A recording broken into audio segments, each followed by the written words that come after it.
college football on ESPN. Tonight from the Swamp, the LSU Tigers take on the Florida Gators, a team with payback on their minds. A year ago, Florida rolled into Baton Rouge with an air of utter invincibility. But a swarming LSU defense produced big play after big play to sack the #1 team of the nation. Once the hostile crowd took over, the Gators realized they weren't getting out of Death Valley alive. This season, Steve Spurrier has delayed his toughest decision long enough. After a month of musical quarterbacks and a week where they scored just 1 touchdown, he decided to give the ball to sophomore Jesse Palmer, with every intention that it's his team start to finish. Saturday night in the Swamp. This crowd is as loud as it gets, and they are ready to explode tonight, ready for payback. As 12th-ranked LSU comes calling of 6th-ranked Florida. Gainesville, Florida, gorgeous evening, not a cloud in the sky. Number 12 comes in against number 6. Hi, everybody. Ron Franklin. Welcome to primetime college football once again. Yep, it was just a year ago that huge upset occurred over in Baton Rouge. The goalpost came down, and what a celebration ensued, and the Florida fans haven't forgotten that. In fact, all we've heard since we got here on Thursday is they want revenge. But as far as the Florida football team is concerned, I think you could ask them, and to the man, they would say revenge is not even on their mind. This Florida team would just like to get a good game under their belt. This is a team that has been besieged by turnovers, particularly in the red zone. And I want to give you a figure and see if you can believe it. The Florida Gators in giveaway takeaway ratio are 111th in the nation. That's horrible. They fumbled in the red zone at Tennessee. They lost that one in overtime. They almost were upset by Alabama last week as they fumbled in the red zone again. Steve Spurrier is scratching his head. People are asking the question, how good is Florida this year? Well, they're good enough to be #1 in the conference in defense, #1 in the, or #2 in the conference in offense. And Jerry DiNardo will be the first one to tell you, you better not come to Gainesville with a lack of respect, because that could be hazardous to your health. It's LSU and Florida coming up. Mike Gottfried and Adrian Karsten are standing by here in Gainesville. Right now, let's go back to the studio and Larry Veal. Larry? Thanks, Ron. We'll be here all night long, keeping you up to date on everything that's happening in college football. And do we have a story for you? Nebraska goes down to defeat at Texas A&M. Chicken on a bed of crunchy tortillas, then smothered in cheese. There are other tastes of the great Southwest, too, like our Santa Fe Quesadilla Combo and Southwestern Sirloin. 7 new lunch and dinner favorites here for a limited time. So don't be chicken. You belong at Applebee's. When it comes to heeding the call of the wild, National Car Rental knows there's really only one place to go. Disney's Animal Kingdom theme park. Because as the official car rental company of Walt Disney World Resort, National gets you in your car and on the savannah fast for an exciting adventure you'll never forget. So what are you waiting for? Let's go wild to Disney's Animal Kingdom theme park with National Car Rental. Let's go!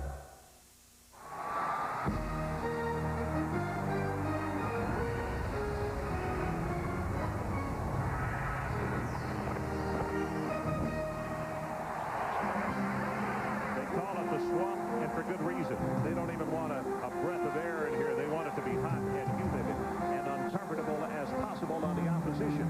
And as far as the head coach here of these Florida Gators, he has tried to make it less of a problem for his quarterbacks. In fact, this week, Steve Spurrier said we're not going to play musical quarterbacks anymore. We're going to name one guy. And as we told you in the open, Jesse Palmer is the guy who is going to be the quarterback. Mike Gottfried, I'd love to know your reaction to it. Or you think it's a good idea and about him picking Palmer? Ron, I think it's an excellent choice. Steve Spurrier was hoping one of the quarterbacks would separate himself from the other quarterback, but statistically, they're almost even. 5 touchdown passes from both quarterbacks. So Steve Spurrier made the decision to go with Jesse Palmer. He figures it's going to give more continuity in his offense, more leadership on the football field for one quarterback to stay in there. Some good points. Let me show you some figures. I like to play devil's advocate. These are figures on the LSU defense. These are passing yardage against Auburn, Idaho, and Georgia last week. Over 350 yards. And my question to you is, With that kind of pass efficiency, number 79th in the NCAA, can LSU stay with that same defensive system without making some kind of changes? Ron, that's 1,007 yards in 4 games. Absolutely not. They've got to make some changes in this ball game. They can't play all zone. They've got to mix it up. If they don't, they'll get carved up by Steve Spurrier. Well, the weather tonight, we mentioned it, it is absolutely gorgeous. 82 degrees, supposed to drop into the 60s tonight. The heat index not really a factor, and the forecast is for clear. LSU won the toss, and they want the football. They do not want to see the Florida Gators have it first. So that means that Kevin Falk will be the deep man, along with Rondell Mealy, and we're underway for the Swamp. Short kick, picked up at the 25, and the return goes to the 32-yard line as Kendall Cleveland came up and took the short kick. Adrian Karsten is on the sideline. Adrian, what do you have for us? Well, Ron, since fans began to fill this stadium, this game has gone way beyond the walls of the locker room for both teams. For all the LSU Tiger fans who are in here tonight with memories of what happened a year ago tonight, chanting, "Remember Death Valley," they best not forget that since Steve Spurrier came here in 1990, the Gators are 50-2 at home. Now, the first few rows of this stadium are right on top of the teams. How they affect the way they may play, I'll let you know as the game goes on. Well, it is a time to throw on first down, and he zings it complete to the 42. That's Abram Booty, and he goes across midfield and is tackled at the 46-yard line. 24 yards right off the bat, Mike. And, Ron, when you have a front seven like Florida has, Morris Watts knows first down is an excellent down for play-action passing. Here he fakes to Kevin Falk, and there's no underneath help. The linebackers took the fake. Abram Booty on the curl route, no underneath help. Good field position for LSU.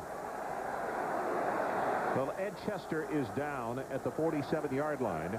One of the starting defensive tackles for the Florida Gators, and one of the things that we were going to say tonight in our lineups is the fact that Chester and McGrew last year were not healthy for this ball game at Baton Rouge, and this year that they are. And Chester now goes down in the very first play.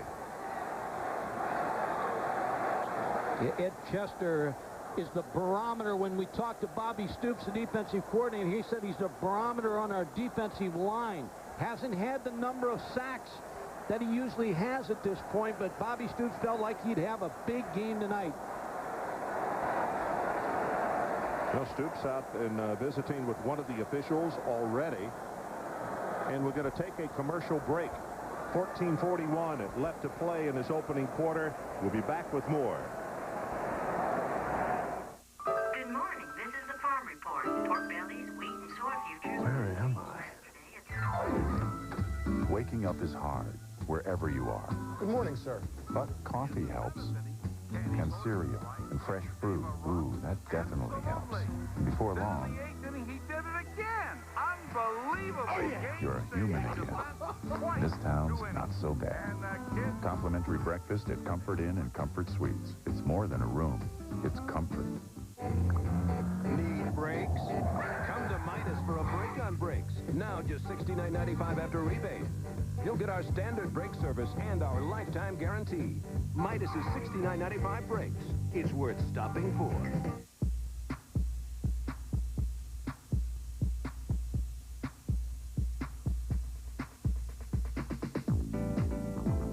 The Land Rover Discovery. Often imitated, never duplicated. And here's something else to think about. The Discovery has been ranked the most appealing compact sport utility vehicle in the J.D. Power and Associates Appeal Study. An appealing thought, if we do say so ourselves.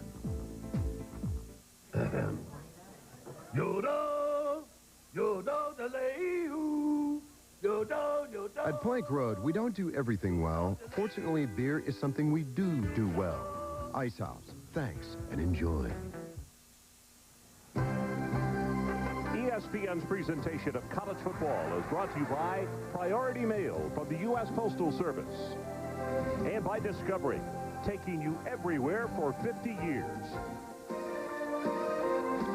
Well, I'm afraid that Ed Chester is still down. They have brought the cart out on to the field, but he is still, as you can see, resting on his back at the 47-yard line. Some of his teammates have come over to check on him.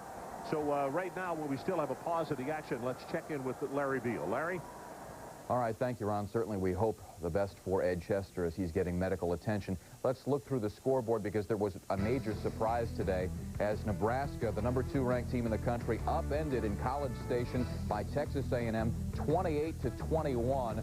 In the last 9 games previously, A&M had faced the top 10 team. They had gone 0-9. They get revenge for a 54-15 shellacking they took at the hands of the Huskers in last year's conference title game. Tennessee beats Georgia 22-3. Maybe not a surprise, but the margin of victory a little bit shocking. T. Martin again did not put up huge numbers, 2 touchdowns, 2 picks, but the Vols remain unbeaten, and their path is clear in the SEC East. Florida State beats Miami for the 4th consecutive time, 26-14 as Chris Wenke throws for a couple of touchdowns. And one more score to pass along here. Penn State and Minnesota just went final a few moments ago as the Nittany Lions bounce back from their loss to Ohio State and win by 10 over the Golden Gophers. Back to Ron Franklin after this.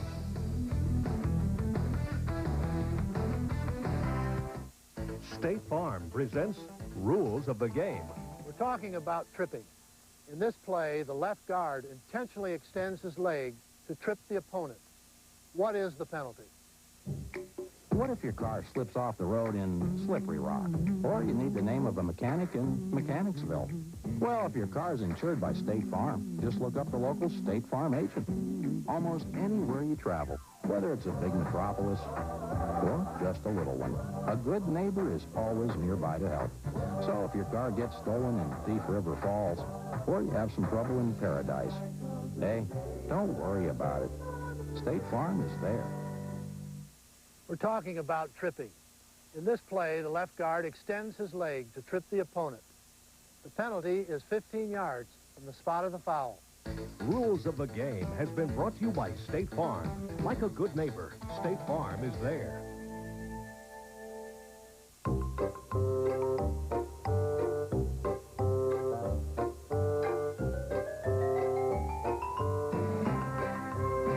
The Land Rover Discovery.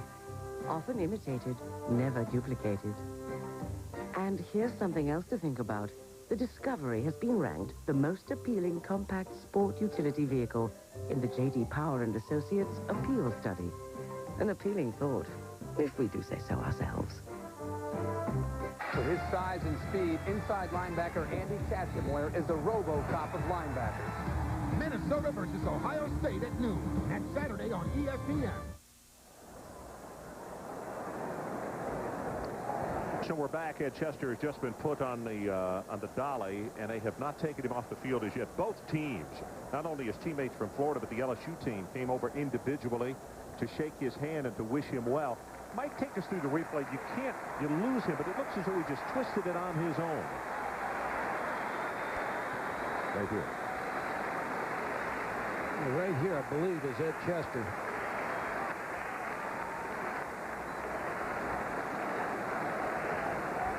Can't tell, Ron. See, I thought he was the inside guy. It looked like it is his right knee. They have it encased, and it looked as though, Mike, that he just twisted it as he tried to make a move back toward the quarterback. So, we are set to go again. First down, LSU. They have the ball at the 46-yard line of Florida. Ball, first carry, he gets nothing. Falk tripped up at the line of scrimmage as 93 Beauchamp came across to knock him down. Also Tico Brown. And here are the starters on offense for LSU. Tyler with Tommy Banks and Kevin Falk behind him. The receivers, Foster has a broken finger. We don't know how much that's going to affect him tonight. And Baggett gets the start at tight end. Kyle Kipps, the regular, injured an ankle last week, did not even make the trip. Todd McClure, the anchor there in the middle, Williams and Langley are the tackles tonight. Reggie Robinson, a third wide receiver, checks in.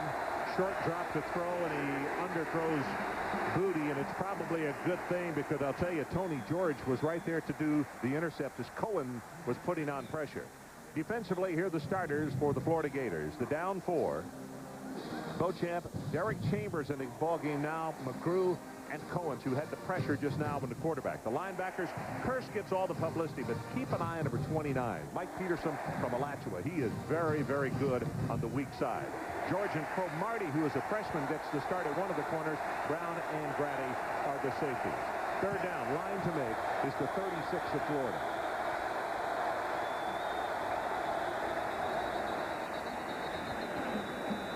But Cohen's jumped off. I think they had some movement on the offensive line. No, Cohen's jumped on the outside, but it looked like the interior of the line was, there was some movement, and that's what they're talking about. Al Ford is our referee tonight, and he assembles his group, and they discuss it before the penalty or decision is made, and the penalty stepped off. Before the ball was snapped, defense was in the neutral zone, making the offense move. 5-yard penalty. You were right, Ron. They called it on Cohen's. So, on the outside, the defensive end. That made the left tackle flinch a little bit. So the 5-yard stepped off, and it's third down and 5. So a bit of a reprieve for the LSU Tigers.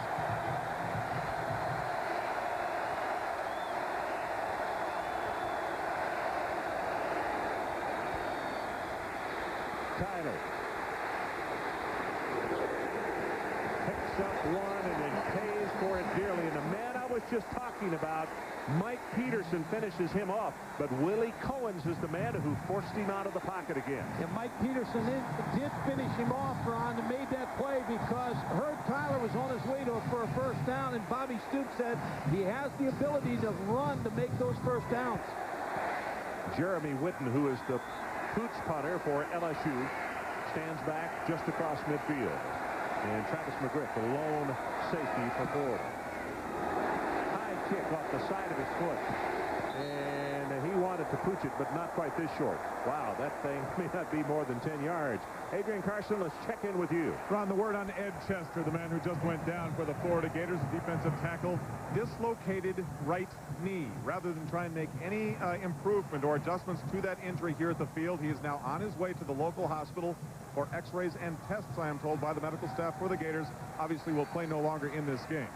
Okay, Adrian, the wonderful thing for, in case you're unfortunate enough to have something like that happen, that hospital is not 2 minutes from here, so he will be under observation very quickly.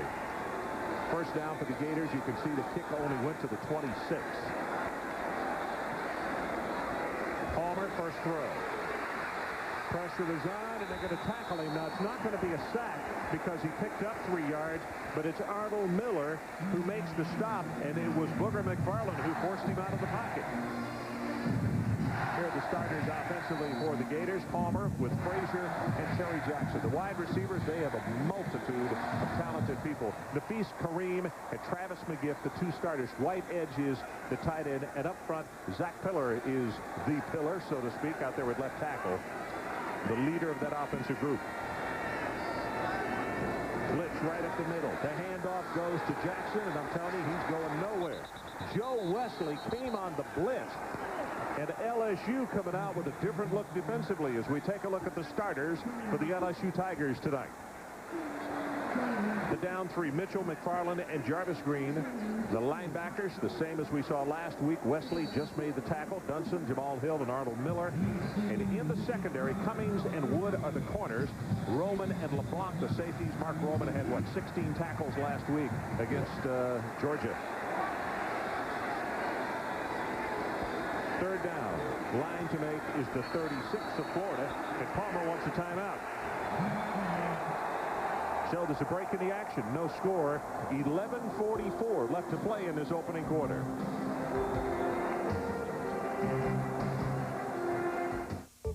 This simple-looking device. Hi, folks. I'm Eli Gold from my good friends at Parkway Ford in Adairsville. Have you ever wondered why you see so many vehicles with Parkway Ford? From the outside, and Palmer gets it away on a very long and dangerous throw. Kareem made the reception, but Mike, that was so far with the throw, that was a danger being picked off.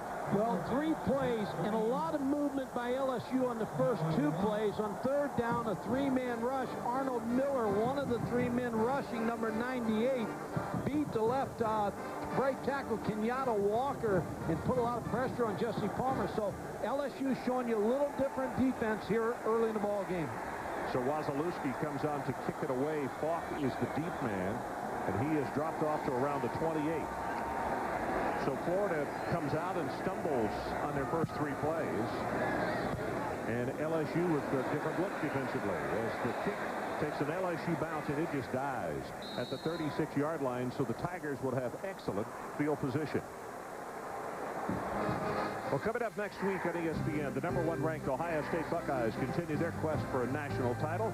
Joe Germain and company have been on a roll. They'll host Minnesota noon Eastern right here after College game day. Then we'll stay in the Big Ten for a primetime game. Defending co-national champion Michigan takes on Northwestern at 7 o'clock. Ron, first down's got to be big for LSU because of the strong front 7. So Morris Watts, a lot of play action on first down. Fakes the run, sets in the pocket, and he has got Booty open just across midfield. A deep curl route, and he caught it at the 48. Same route they ran on the first down play of the ball game. Again, using play action on first down because of the respect of the front 7. Abram Booty, the wide receiver, deep curl. There's no help underneath. Tony George gets separated. First down LSU. Good call by Morris Watts. So the LSU Tigers trying to take this crowd out of the ball game, so to speak, early. Booty, 2 catches, 42 yards. Blitz coming off the corner. And the option, the pitch goes back to Falk. And he doesn't have much room to run. Grady, the safety, came over and forced him out of bounds, and they're going to say he picked up 2 yards on the play. If you remember last year, Herb Tyler had a lot of success running the option against this Florida defense. Forced a pitch, gets good blocks on the outside by Larry Foster, but again, you see the pursuit of this Florida defense. You know, Foster did a nice job of blocking it. Still, Grady just wouldn't give up, kept battling him. Second down.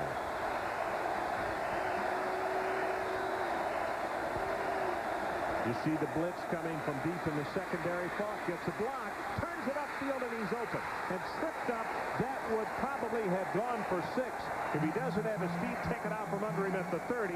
And it was Cromartie, the freshman, who caught him. Again, LSU with a toss sweep.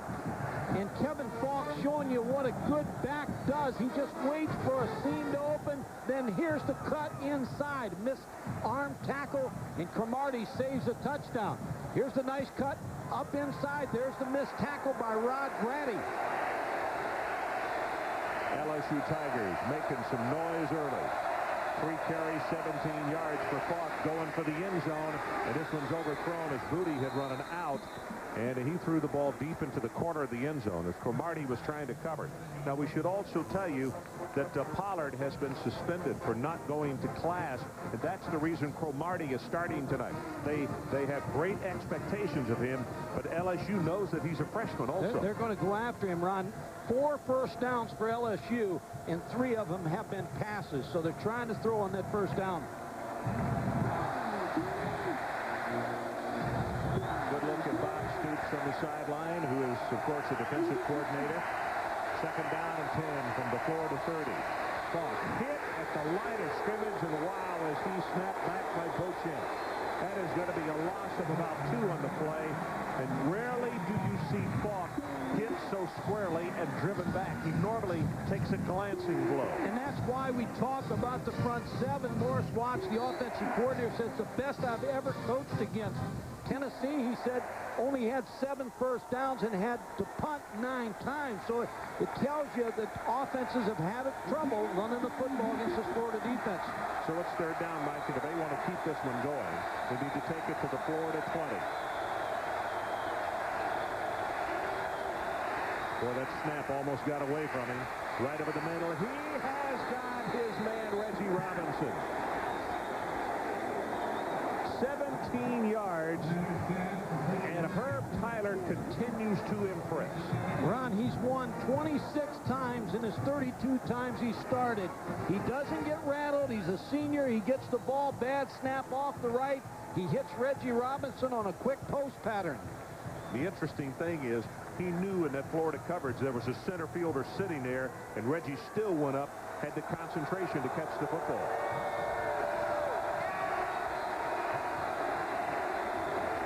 from the 15.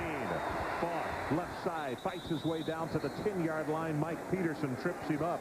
And again, this Florida crowd, they're cheering, but they are cautious in their optimism right now because LSU is showing them something offensively. And Ron, I think this is a good move by Jerry DiNardo. He took the football at the start of the game. He told both you and I yesterday, he said, I expect Steve Spurrier to go up early to get the crowd in the ball game. What Jerry DiNardo is trying to do is take this crowd out of the ball game.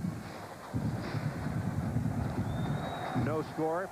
Clock running. 7 minutes and 52 seconds to play. Opening quarter. Tyler hit in the backfield and knocked down by Beauchamp. And it's Beauchamp who has been getting penetration. And, of course, anytime you do that, a running play, sweeper, off tackle, or where you're dead. No, he is just getting so much penetration. And Johnny Rutledge, the linebacker behind him, was right behind him to make that tackle on Falk. So the ball just inside the 15-yard line. It is third down. They need to take it just outside the 5-yard line. What do you call here? Quarterback draw worked for him last year. We'll see if Herb Tyler calls the quarterback draw.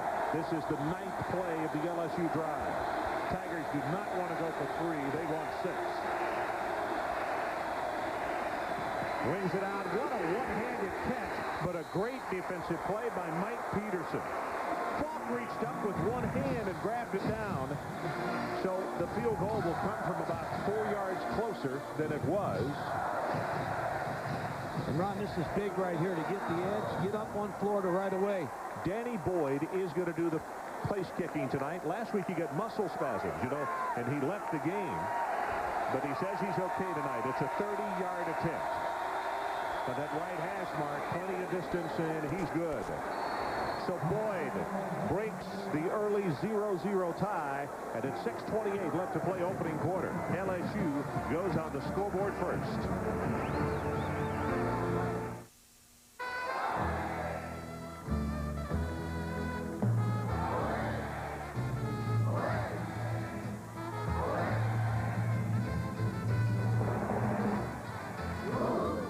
Applebee's fajitas, 3 tantalizing ways. Choose new authentic original fajitas or sizzling steak or tender chicken. 3 zesty Southwest tastes, all part of our new spicy lunch and dinner favorites here for a limited time. You belong at Applebee's. Because there is a man in Chicago planning his retirement this year. Because there is a family in Boston who hopes to send their kids to college someday. Because there is a doctor in New York looking forward to the day she will open her own clinic. Because the dreams of every investor continue to change in a complex world, so too have we. Which is why at Morgan Stanley Dean Witter, we measure success one investor at a time. On the football field, I can smell beer a mile away. And here I smell beer too. And it stinks. But I ain't it. I'm afraid to try Zest body wash. Listen, smelly boy, Zest gets you cleaner, more refreshed. But I ain't it. I need some serious lather. Look here. Last year, 95-3 when this game was played. That's how much Florida was outscoring their opponents in the first quarter, and LSU jumped on top 14-0 in that game. And same thing again. Jerry DiNardo knows the importance of getting on Florida quick. He took the football, won the toss, took the football. He wanted to get points on this board immediately. Here's the kick, 5-yard line. It's going to be John Capel. Loses the ball, and it's recovered by Florida. He got whacked, and Gillespie comes down on it at the 30-yard line. And I just think Steve Spurrier, it happened right there in front of him. If they had lost another turnover deep in their own territory, I don't know what he would have done. Well, we talked to him yesterday. He said we've lost 12 fumbles, and he just shook his head. He just can't understand what's happening protecting the football. And here's just a nice tackle. Very fortunate that Robert Gillespie picked that ball up. For sure. Palmer continues to operate at quarterback. Gets this one complete. That is Darrell Jackson, number 9, the sophomore out of Tampa. Florida, we were talking during the warm-ups and just watching the number of youngsters that they have at wide receiver that are extremely talented. They just have one, like a cookie cutter. Like they call central casting and say, I want somebody 6'1", 195 who can run a 4.3. And you know the oddball in that is Travis McGriff. He's only 5'8", but he's their best receiver. Almost broke the all-time school record last week. Here's Terry Jackson. And he's in. Crosses the 50. Now here comes a flag from deep downfield. And LSU is pointing that that's going to go against the Gators. It was a 17-yard rush from scrimmage by Terry Jackson. Woods finally made the tackle. Let's see what Al Ford has got for us here.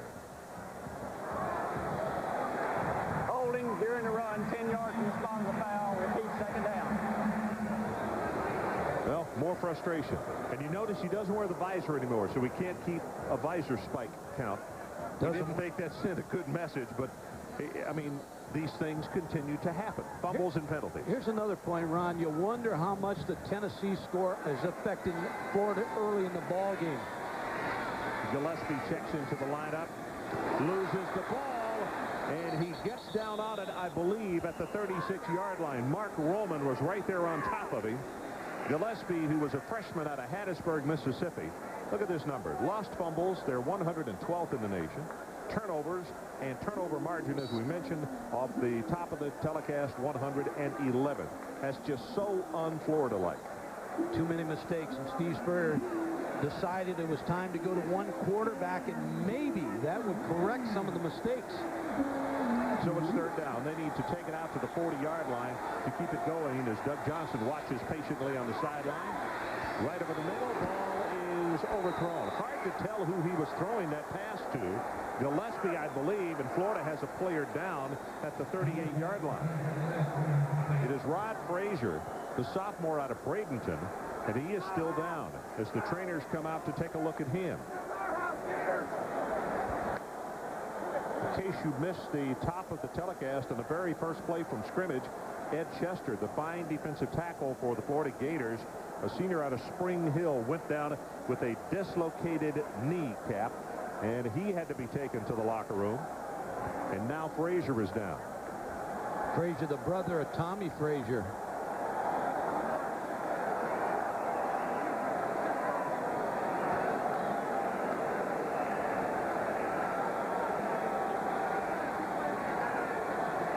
Well, they're checking the rib cage area.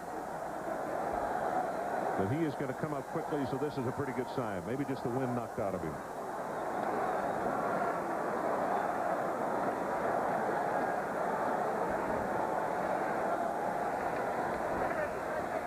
Here's the hit on Frazier right here. Took an elbow, Mike. Took it looked like an elbow right there to the rib cage. It was Dunson. I want to go back to the Tennessee game, because all the Florida people that were here today that we ran into, they were all watching that Georgia-Tennessee game with great interest, because they figure somebody has to derail Tennessee for them to get back in the hunt for the East Championship. Didn't happen. I think this crowd's a little flat because of that, maybe. Well, the other thing that's happened in this game tonight, with the injury to Chester, everybody was so pumped up and jumping around, and so it took, because of the nature of that injury, it took 8, 9, 10 minutes to get him off the field. So that affects your teammates. Now the injury right here. So it's been one stoppage after another, Mike. They needed, everybody's looking for a flow. And Ron, the last time Florida punted, they punted away from Kevin Falk, gave great field position again to LSU. The respect that teams have for Kevin Falk's ability, they will not punt to him. Wasilewski looked at Falk. He's waving for the LSU folks who were here to cheer louder. He kicked this one to him. It is a driving style. Falk all the way back to the 18-yard line. 25, 30, and pushed out of bounds. Here comes a late, now a second late flag and a third. I think every official threw their flag on that play. And I think Cummings was guilty of a clip on the play. So LSU is going to take this possession over with their worst field position of the night, far and away. 46 yards on the kick. Blocking the back by the receiving team, 10 yards from the spot of the foul, first down 2.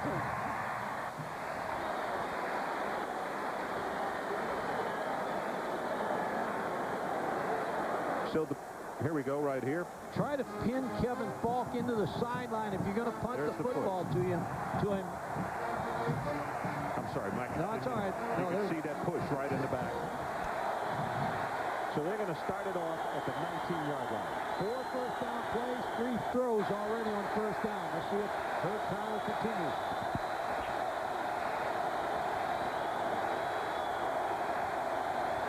Rondell Neely in the backfield. He gets the pitch.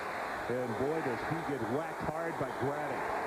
The sophomore out of Cuthbert, Georgia, number 47. Grady is a real headhunter and likes to punish. To be a strong safety, you have to be. Well, you got to come up and support the run, and that's why you are a strong safety, supporting the run on toss sweeps and outside runs, and then being involved in the passing game. If you're going to play Florida, I guess the biggest thing is to have a veteran quarterback like Herb Tyler. Had 222 yards, total yards against Florida last year when they upset him.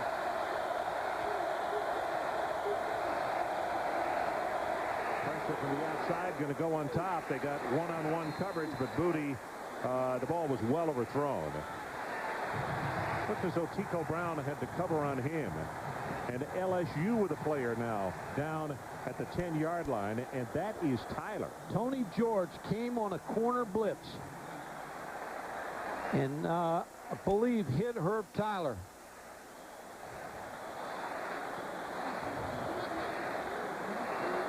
No, there was nobody to fake to there. You could see George and got blocked, but he got cut. And he rolled right into the foot of Herb Tyler. Looks like the left foot. You're right. Left foot, left ankle. Well, this has been something. This is the third injury, which has taken a lot of time, and Herb Tyler looks like it's his knee. Craig Nall is warming up on the sideline. He is a redshirt freshman out of Alexandria, Louisiana. Ron, you just can't afford to lose your veteran quarterback. I've been really high on Herb Tyler. He's 56 out of 85 coming into this ball game. 8 touchdowns, only 1 interception. Doesn't talk to the media. Is a shy guy. He doesn't want a lot of attention. Just wants to do it on the football field. Corner blitz by Tony George. You could see, as Mike said, Tony got blocked into him. And his momentum carried him right on into his leg as Jack Maruzzi, the trainer for LSU, was out giving closer investigation along with the medical team. As they warm up on the sideline, looking for some numbers here as far as Nall. He's played in 2 games. He's 8 of 16, 1 interception, no touchdowns, and has thrown for 100 yards. Looks like Herb Tyler's all right. Craig Nall come into the ball game, and I'm sure Morris Watts will call something safe for him. Well, it'll be a handoff to either Mealy or Fox, depending on who's in there, I'm sure. And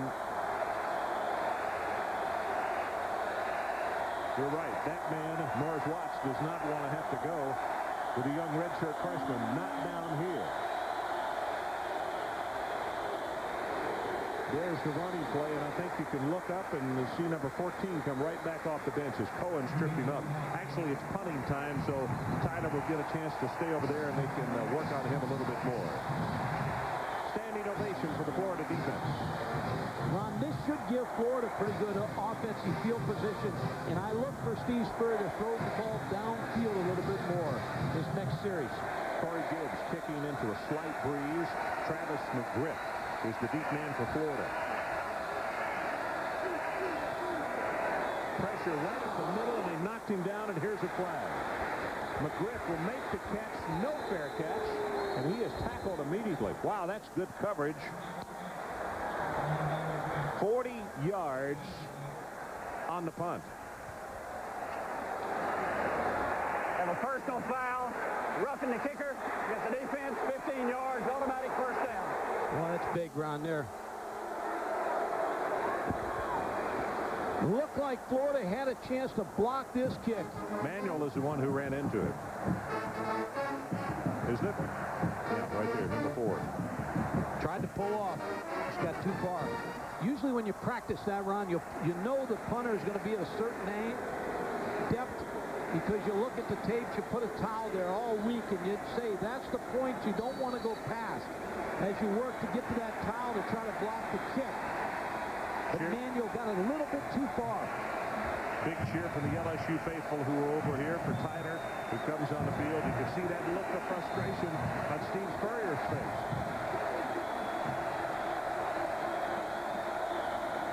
Here comes the blitz. Tyler got his Foster dropped it. You have to wonder if that broken finger might not have caused him to not be able to hold on to the football. Let's check in with Adrian Karsten. Adrian? Deep bruise to the right thigh for Herbie Tyler. They actually changed the thigh board in his pants there because they thought he was hit so hard they actually broke that thigh pad. They checked it, put it back in. He's good to go.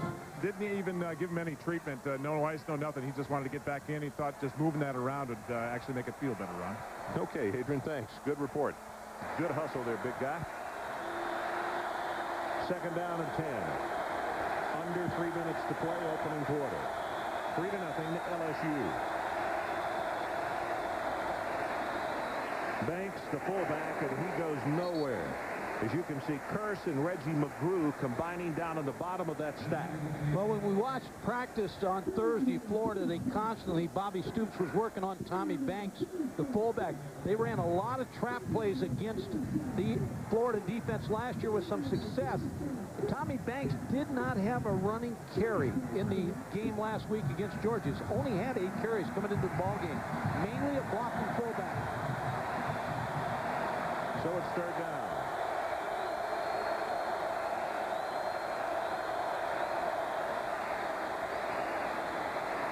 Tyler got him. Nope, incomplete. Couldn't hold on Robinson. George was there and just enough contact.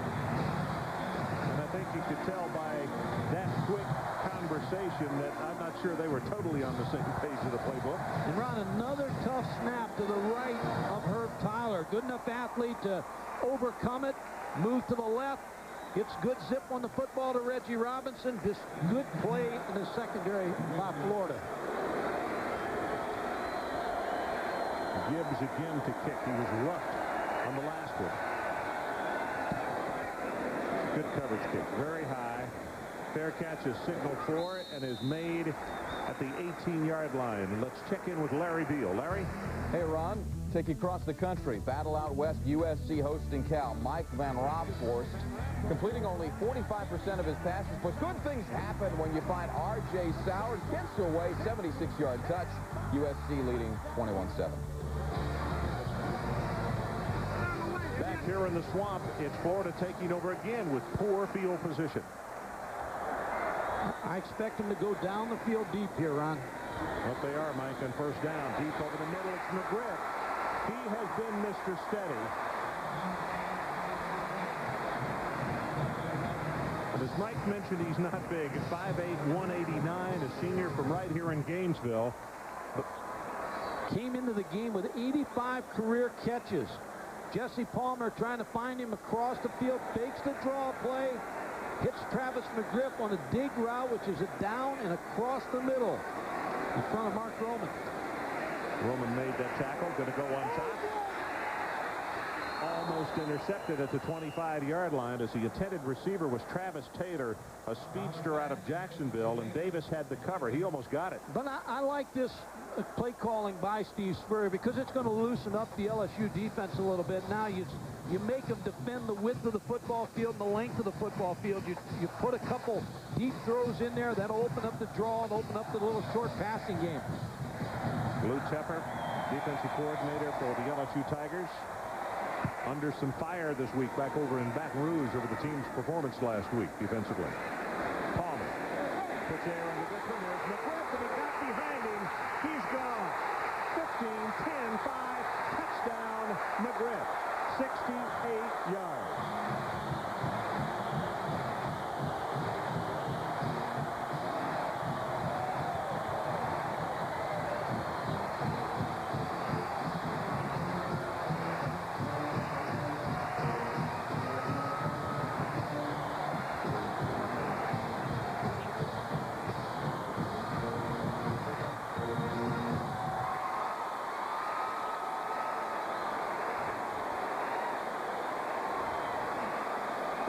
Mike, I was watching some other things on the monitor. A flag went down. Unsportsmanlike conduct on Florida. Now, I don't know what it was for. I was watching a touchdown pass, but it was way back up the field.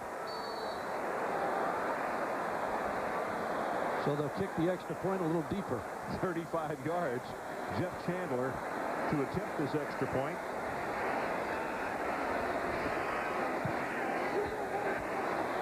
And he missed it.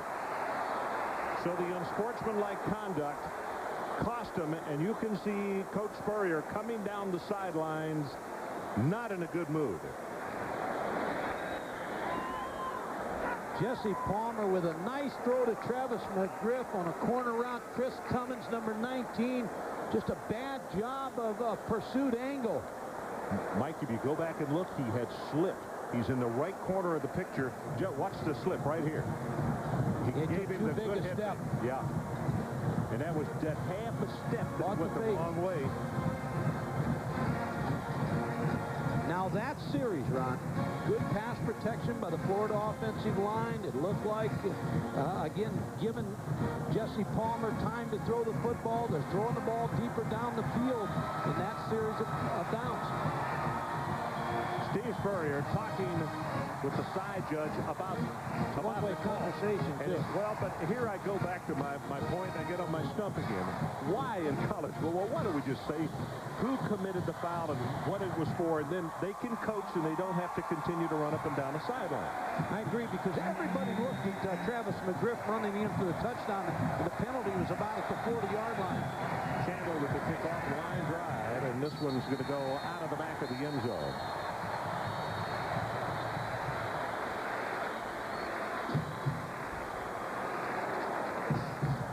Well, coming up tomorrow on ESPN, NASCAR Winston Cup excitement from Talladega. Coverage begins on ESPN2 at 12:30 Eastern. Then it's the Winston 500. 5 drivers battling for $1 million bonus. Last year's winner, Terry Labonte, will also be on hand to defend this title. Race time, 1 o'clock tomorrow on ESPN.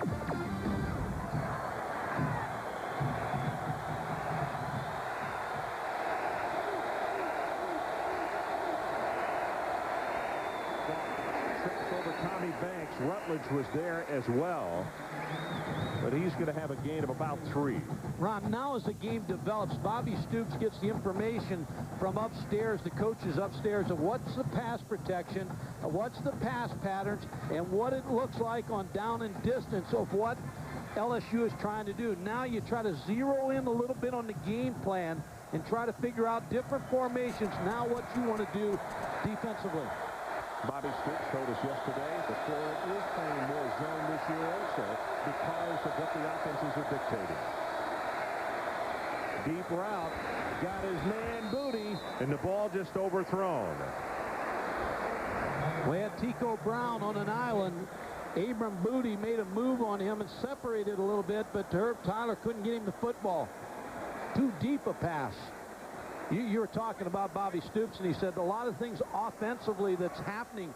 He didn't want to play a lot of man against Tennessee because Tennessee was a running football team. Didn't want the backs of the defensive backs to be to the back coming through, breaking through the line of scrimmage, so he played more zone against Tennessee. A lot of teams will come in here and play 4, 5 wide receivers at one time, and Empty said he didn't want to always be in man-to-man to let the quarterback get a read on his coverage. Well, Tyler's going to call a timeout. We got 24.3 seconds left until halftime, or until the end of the first quarter. Tyler's numbers, 4 of 10, 60 yards. He has missed his last 4. Just been a lot of stoppages because of injuries and what have you in this first quarter. Has gone almost an hour. Tyler goes to the sideline. Well, Falk had a big pickup block just a moment ago as a blitz was coming off the corner, and was not easy work for him. But Falk, to me, Mike, as good a player as he has been, I think he's improved another 50% this year. His attitude, everything. He is really playing all-out football every down. He just gets better and better, Ron. He runs the football very well. When they move him out as a pass receiver, usually they look to try to get him the football, and he's blocking, as you said. He's a punt returner, forces the other team to kick the ball away from him. He makes an impact on the ball game, quiet impact.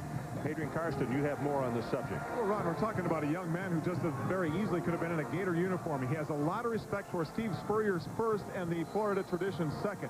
He was recruited here after the upset victory by LSU last year. He found Steve Spurrier in that sea of people just to shake his hand. The reason he wound up back in Baton Rouge is because he was about to become a father. Now, with a 3-year-old daughter, 2-year-old son, he really has changed the face of LSU football, and he's happy to be in that Tiger uniform.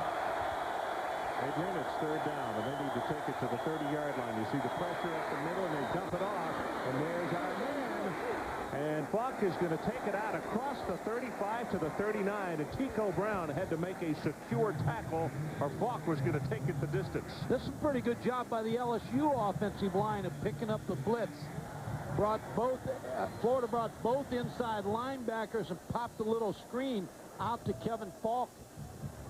Nice play call again, trying to set the tempo to this Florida defense. 1st and 10 for LSU.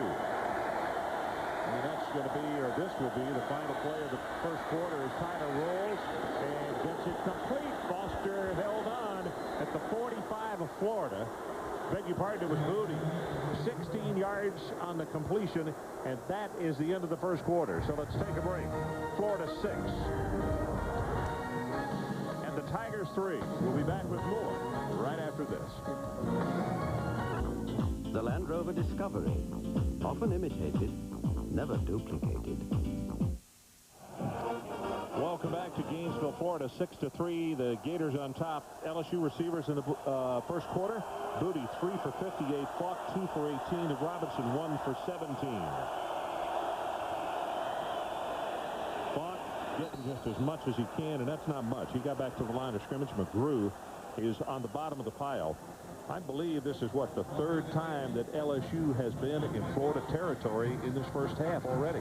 Only been able to cash in a field goal. Reggie McGrew is getting a lot of penetration, number 92, on this LSU offensive line. He had knee surgery 2 years ago. Bobby Stoops said he's the hardest working player on our football team. It's making life miserable for the offensive line of LSU. Yep. He has given them some headaches, and now a timeout is called by LSU, and Tyler will go over to the sideline. So we will have another stoppage in play here with 14:22 remaining in the first half. Thing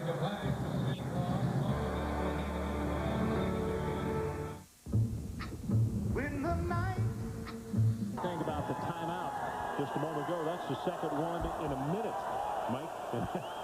A little surprising, but I guess the coach will say if you're not sure, come talk to him.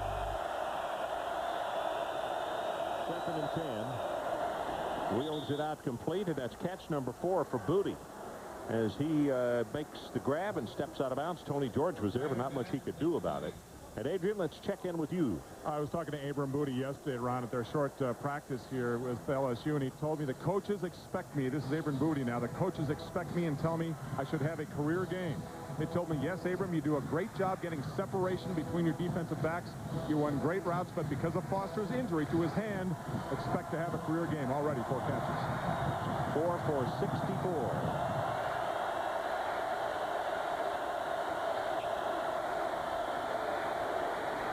Tyler intercepted, and that's Rutledge. Tyler, I can promise you, wishes he had that back off the wrong foot, throwing off balance. Cohen's is the man who fouled it up and made him throw early. Ron, your point's well taken. He was throwing off his back foot, and usually when you throw off your back foot, bad things happen to you as a quarterback. Trying to get the ball to Kevin Falk, just didn't have anything on it. Rutledge with the interception. Hey, what if he hadn't picked it off? Tico Brown would have. He was moving up as well. Another missed opportunity.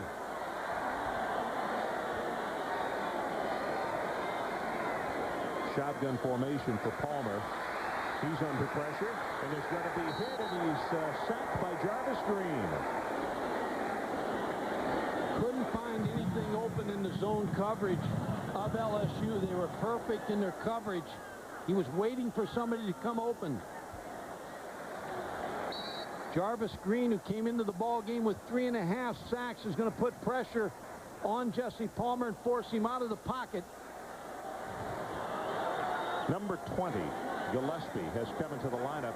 He lines up as he's a running back, and he lines up as one of the tailbacks, and hit from behind. It's going to be an incomplete pass. I was about to say they like to throw to him, but when you get that kind of pressure, as Arnold Miller did, you're not going to throw to anybody. Wow. Arnold Miller is just killing Zach Pillar. He is coming off the edge, and it's just not a contest in this first part of the ball game. Zach Pillar set and too close to the line of scrimmage. Arnold Miller too quick for him. So it's third down, and Florida needs to take it out to the 41.5-yard line. One thing they'll tell him in the break is to get off the ball a little bit more. Talking about Zach Pillar. Deep over the middle, overthrown. He was going for the feast Kareem, but Woods was there with the cover, and Florida's going to have to punt it, and that was far and away their most troublesome 3 downs and out. That was a nice job. You give Luke Tepper credit. His defensive players are in a 2-deep zone, but they're knocking the receivers of Florida off their routes. Doing a very good job of making contact. Wazalewski will punt it away, and there's Falk. He is just inside the 35-yard line. 6-3, Florida leads it.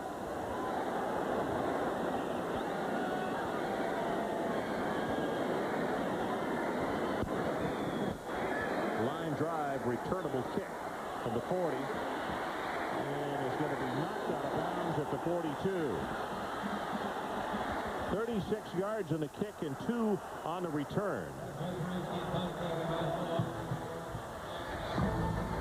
Although friends collide tomorrow night at ESPN Sunday Night Football, Dan Reeves returns to the Meadowlands with the surprising Atlanta Falcons to take on Danny Cannell and the New York Giants at 8:15. And then ABC's Monday Night Football, Dan Marino and the Dolphins meet unbeaten Jacksonville at 8.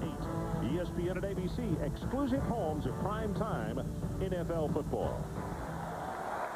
Ron Franklin, Mike Gottfried, and Adrian Karsten coming to you from the Swamp, the home of the Florida Gators, Gainesville, Florida. Gators lead it by 3. Tyler under pressure, and he's going down. It's Cohen's again.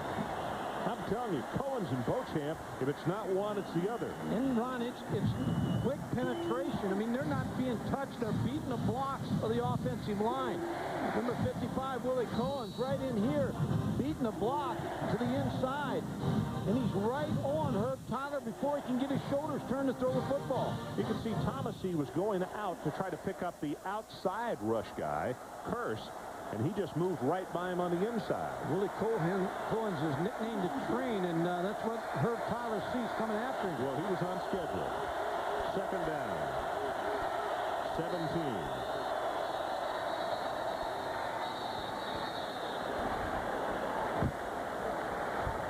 Going to be delay of game against the LSU Tigers, so it'll be second and 22. Play clock ran out, 5 yards. Still second down. This has been a defensive football game in the first half.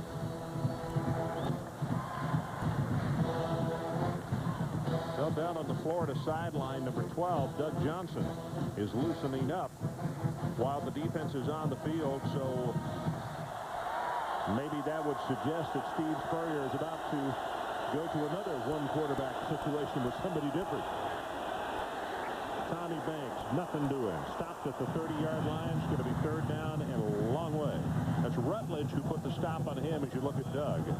And when you go back to Jesse Palmer, Doug Johnson warming up the second half, that 2-quarterback tandem, the reason Steve Spurrier likes Jesse Palmer is he doesn't get riled up for anything that happens to him in the ball game. He's able to shun it and just keep playing. So I'll be surprised if he brings Doug Johnson in here this early. But Sparky Anderson used to put the hook on those pitchers quick. They're going to take it all the way to the 48 of Florida. And he just called another timeout. That's the last one that the Tigers have in this first half. So let's take a break. 11:20 until halftime. 6-3 Florida. Global priority. Try Global Priority Mail from the U.S. Postal Service. Wide receivers Lavernius Coles and Peter Warrick may be the best tandem in college football. Clemson, Florida State at 6. Next Saturday on ESPN2. This Heisman Classic moment is brought to you by the U.S. Postal Service. Against Auburn in 1966, Florida's Steve Spurrier threw for 259 yards, averaged 47 yards a punt, and capped off the win with a 40-yard field goal. It helped him earn a place in Heisman history. Steve Spurrier on the sideline, and he's thinking about anything but Heisman right now, because we have just witnessed on the sideline, that is Jesse Palmer, his starting quarterback, and they have ice on his shoulder. His shoulder pads are off. We mentioned to you that Doug Johnson was warming up, and here's that last sack that he suffered, and you see him going down hard on the right shoulder. We'll get a report from Adrian just as soon as possible.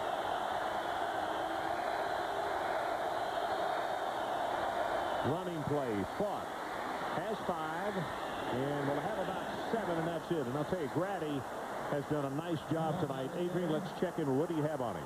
Broken clavicle to the right shoulder of Jesse Palmer, so he's out of this game and for some time to come. I watched that hit on his shoulder, which was high and didn't seem to bother him all that much, but when he came off the field, guys, that's when the separation of the bone came. So terrible injury for Jesse Palmer in Florida. Wow. What else can happen to the Gators? Ed Chester, their starter at left defensive tackle, injured on the very first play tonight. He's gone. Here's the punt by Gibbs. Good coverage kick. And the ball is fumbled, and he touched it, and it went out of bounds inside the 10. Florida will scrimmage at the 8-yard line.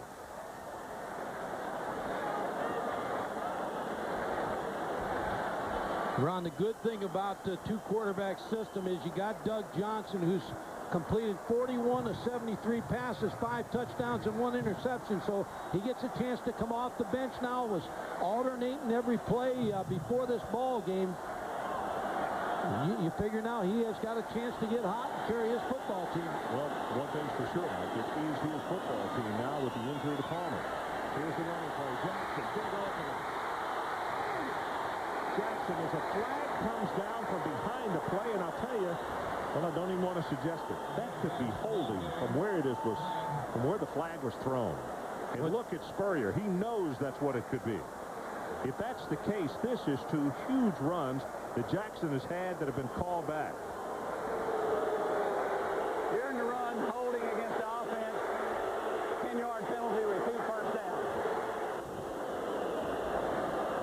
Again, fumbles, injuries, penalties.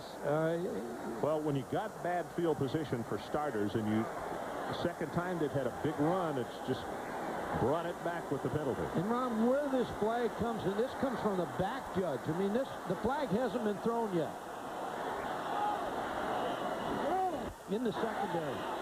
Jackson with another running play, and he'll take it just shy of the 20-yard line. Green is the one who's holding on. Terry Jackson rushed for 780 yards as a freshman. They moved him to fullback as a junior. As a running back coach, Carl Frank says he'll do whatever you ask him to do to win for this football team. He's had 4 100-yard-plus games. That's right. The only one that was not 100 was the Tennessee game. Hesitates, takes it across the 20, and he'll be tackled after a gain of 3. That's LeBlanc, who comes over to put the stop on him, and now it's going to be a 3rd down for the Gators, and they need to bring it out to the 29-yard line. 2nd down, that's right. The penalty was 1st down done over again, so that was the last. The 2 runs have been 1st and 2nd down.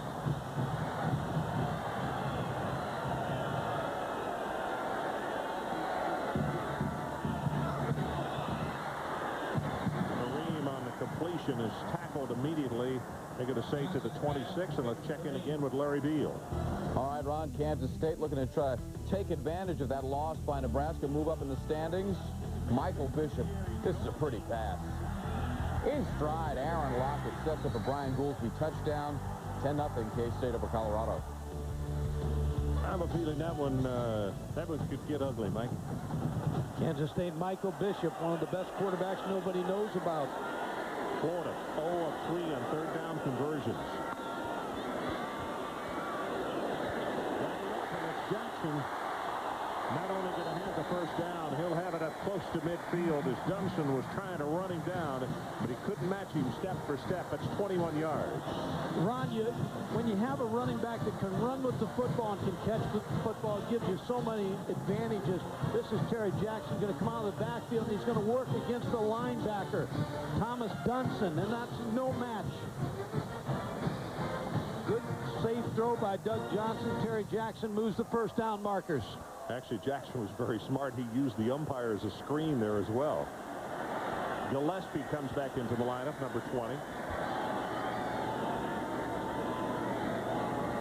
Play action. Right, there's Gillespie right over the middle. Inside the 30-yard line as Dunson makes the tackle. This is the young man they are very excited about. Catches well and can fly. Ron, I believe this is against two-deep zone right here and trying to sneak a back out of the backfield. This is Robert Gillespie, and they're going to run him down against two deep. Fake the draw to Terry Jackson. Now Robert Gillespie comes out of the backfield against that two-deep zone. Thomas Dunson makes the tackle. It's interesting, Robert Gillespie was at the LSU Florida game as an LSU recruiting prospect last year from Hattiesburg, Mississippi. He and Jackson still in the backfield at the same time as Johnson zings the pass, got it complete at the 15, and that's McGriff. You know, the other thing that comes to mind right now, Ron, is Doug Johnson had what a lot of people would refer to as a bad football game against LSU last year. And he wants to make amends for that in this ball game. Travis McGriff with a good completion, reception. That's his dad, Lee. He just broke his dad's record. Zach Pillar, by the way, was fortunate he didn't get called for a hold on that last Well, he's play. having trouble with Arnold Miller. He had him in a good embrace. Right over the middle. Almost intercepted by Dunson. Hit him right in the hands. Ron, you were talking about the play before. Zach Pillar having a hard time with Arnold Miller. So, again, little subtle things that you see in the press box that they put the tight end over here. Now to help on Arnold Miller. So they're going to get two people. They're going to get some people trying to block him. There they double him. So once you see somebody having a little bit of problem, nice little move by Steve Spurrier. Second down.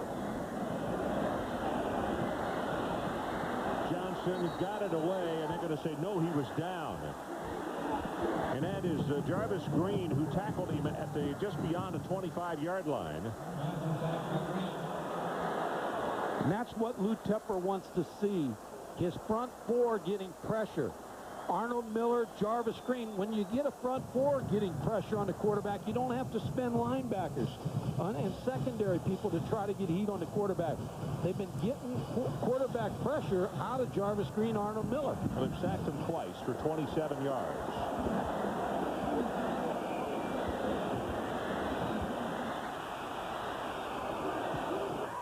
Intercepted by LeBlanc. Nope. They said hit the ground and he trapped it. I beg your pardon. What a bad throw by Doug Johnson. He's made two on this end of the field, Mike. Bad throw. A three-man rush by LSU. Coverage. Dropping 8 in coverage. There's no place to go with the football. Doug Johnson, very fortunate, didn't get that one picked off. So Chandler's going to attempt a distant field goal. This is going to be a 43-yard attempt. His career long is 28. Gators lead it 6-3, trying to extend that.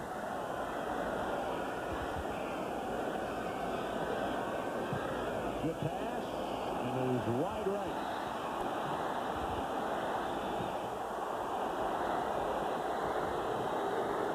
So something you don't hear very often in the swamp, but some scattered boos from this partisan house. As we have 6:31 left to play until halftime, and the LSU Tiger defense stops the Gators once again.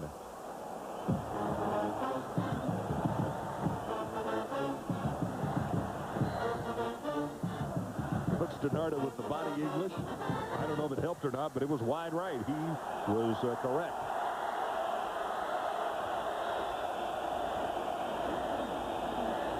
Tiger, lots of time. gets it complete, and it's Booty again. Tyler is doing a nice job in the pocket. They are moving him in the pocket, which helps. But he is so poised there. He seems to be unflappable. And that's after he got shaken up back in that last quarter. What made that play, Ron? Good throw by Herb Tyler, but Abram Booty came back to the ball. He ran his route, was covered, came back to the football, made that catch his 5th of the night. Well, the coaches told him it could be one that he might cut out the article in the paper and put on his bulletin board because Foster's injured. They're going to look for him a lot tonight. That running play by Mealy goes for short yardage. Rutledge cut him down. Also, Grady came up in the secondary to help finish him off. Going to spot that just short of the 35. Tough defense to run the football against.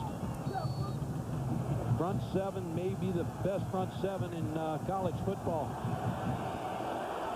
When the crowd comes to life, asking his defense to put up a wall. It's third down about a yard and a half. Tyler, he is going to make it on a second and a third effort as Keith Kelsey really took him down hard. And the Gators have a player shaken up, and Tyler is still down. They had a shot at him for a loss, but Herb Tyler again shows you the veteran leadership that he gives this LSU football team. A run all the way, faking to Kevin Falk over the top. It's Kearse who missed him first. Another miss by Tim Beauchamp. Well, Tyler's okay, but since they came out to attend to him, he will have to go to the bench for a play. Be another handoff. Yeah, they could put 11 at the line of scrimmage right now, couldn't they? Craig Nall will come in to take this snap. Rondell Mealy is the tailback. Little counter tray. Boy, nothing doing. And Johnny Rutledge says, you're not coming my way. And you could see Kearse was right there behind him. And that's what Florida was thinking, too. They had everybody up for a run. You know, an interesting thing also that happened this past week. Coach Spurrier was very hard on this team after that game up at Alabama. And he pointed to the defense and he said, I want more number 2 players playing. But if they're not carrying out their assignments, they can't play. 6 hurries, 2 sacks, and 7 hits on Tyler. Rutledge, we have him for 8 tackles in the first half. Booty makes the catch. The flag is down at the line of scrimmage. And Abram took a really hard shot off balance. Cromartie took him out. But let's check the marker.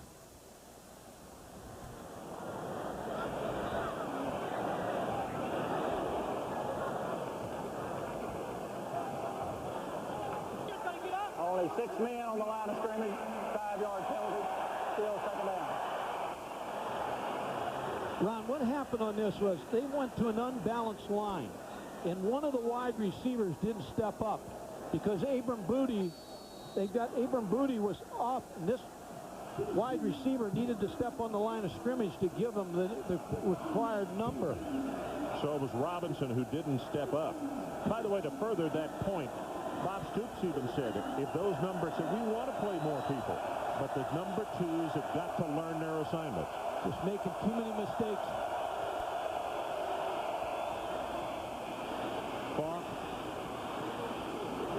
He's going to take it back to around the 40-yard line as Gerald Warren, another one of the number 2s on defense, is in the ball game, giving a regular a breather. That's McGrew that he's given a chance to rest. Nice play call again to slow down the rush of Florida. Just a little quick screen to Kevin Falk, getting him outside to run with the football. Well, I think Mo Watts has done a nice job. He really has. When they have been in conservative territory, that's the way he's called it, but yet they have been efficient. He's done a nice play calling job of keeping Florida's defense off balance. Yeah. And also keeping their offense off the field, Mike. Tyler got his pass complete for the first down, and Tyler got racked again. Warren came in and hit him just as the pass was delivered. Tyler is really, this is as much of a beating as I've ever seen him take in an LSU game. Well, after the Auburn game, they said that he took such a beating from the Auburn defense that they didn't run any plays with him running the football against Idaho.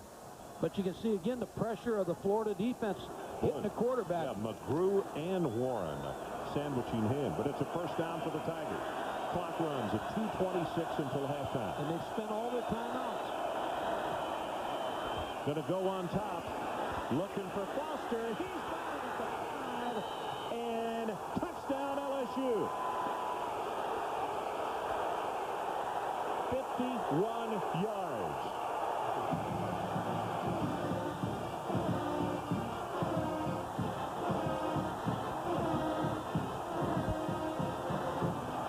Again, folks, I go back to the play calling. They've used Booty. They've used him. It was like Foster was a decoy because of the broken finger, and all of a sudden they sent him on a streak. Morris Watts is calling an excellent ball game. A little play action fake and hitting the post. Danny Boyd with the extra point attempt. He's got it. And with 2 minutes and 14 seconds left until halftime, our new score, the LSU Tigers 10 and the surprise Florida Gators 6. We'll be right back. This simple-looking device. Joe's legs. NFL Countdown, Sundays at 11, Mondays at 6:30 on ESPN.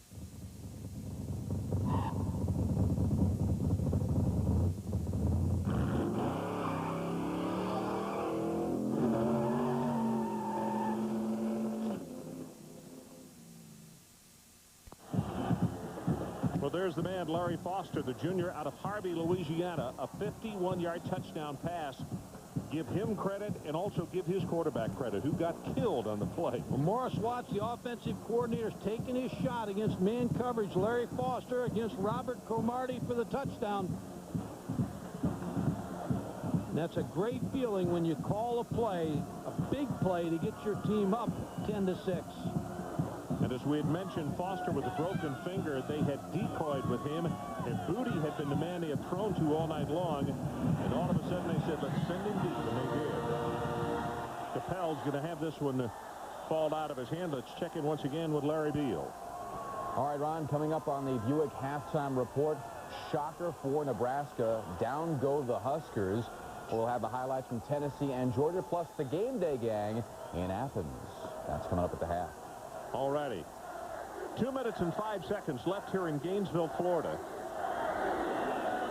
It has been a half that Florida on the opening play lost their starting defensive tackle, Ed Chester. Then they lost their starting quarterback, Jesse Palmer, to a broken bone in his right shoulder, a broken clavicle. Johnson wins the pass, has it complete at the 32. The Florida has 2 timeouts left. And Lou Tepper, when we talked to him, I believe it was Thursday, he said he called around for the opponents of Florida that they played already this year and tried to get a scouting report on both quarterbacks, their views. Then he went back and looked at Steve Spurrier against zone coverage, the routes that he liked to run, figuring that he'd try to hit a zone on these routes. Wow. Joe Wesley just dropped a touchdown. I mean, there was nobody close to Joe. And the senior out of Brookhaven dropped it. Watch this. Well, Doug Johnson averts a tragic throw here because he threw it right to Joe Wesley for the 6 points, but Joe Wesley couldn't hold on. Every day in practice, you work drills with your linebackers. Throw them the ball so that they can catch those interceptions.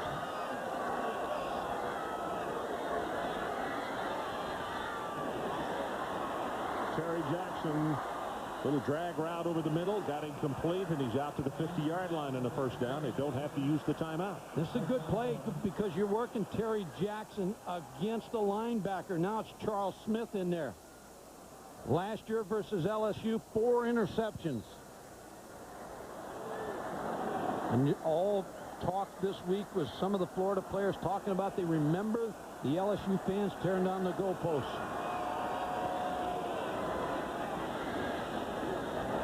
Johnson just too tall for Travis Taylor. This is what's called a smash route, Ron. What you have is a corner, and you got Travis McGriff in the flat.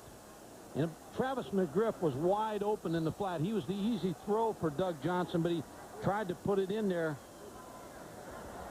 to Travis Taylor, and just an incompletion. So it's second down. Short drop this time, and a quick out pass. Jackson, and this is Darrell Jackson. Ball is loose. LSU is recovered at the 48-yard line. Johnny Mitchell with the recovery for the Tigers. They just can't get anything going. They can't sustain it.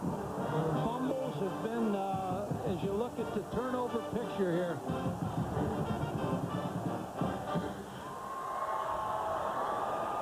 the same route, a smash route on the other side.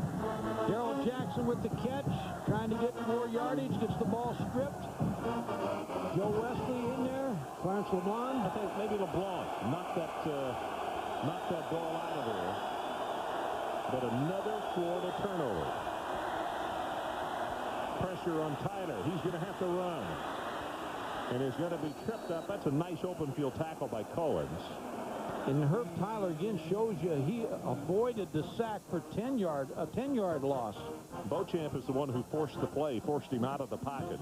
This is where LSU, they spent their timeouts. This hurts him right here. They're at 1:03 on the clock. Jesse Palmer headed to the locker room early. Broken clavicle. So 2 starters lost tonight by the Florida Gators. Big opening up the middle. Fought inside the 40, and Peterson holding on for dear life. And Kevin was by everybody for 13 yards before they could turn around. They have just shocked this Florida football team on both sides of the ball. Kevin Falk shows tremendous quickness tonight, taking that football.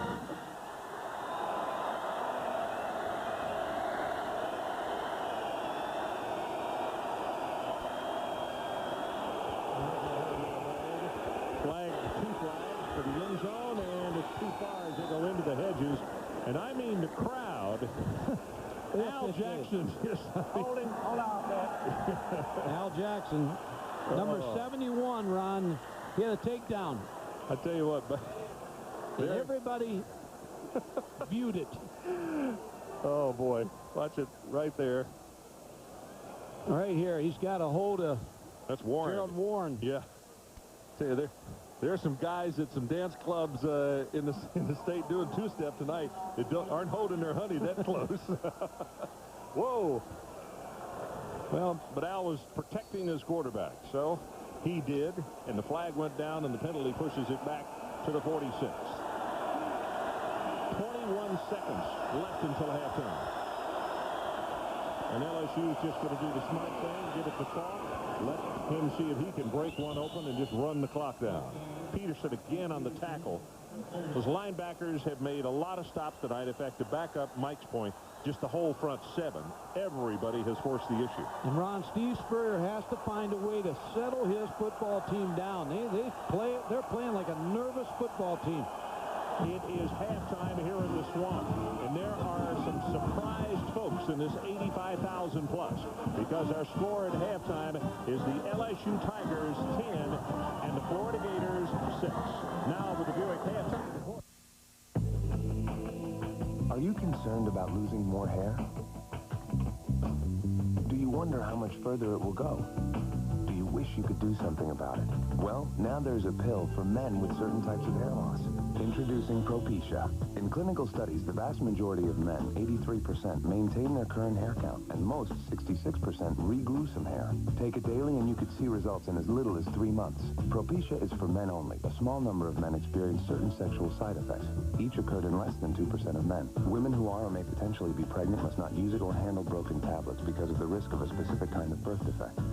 Talk to your doctor or pharmacist and read the consumer information they can provide. Propecia, helping make hair loss history.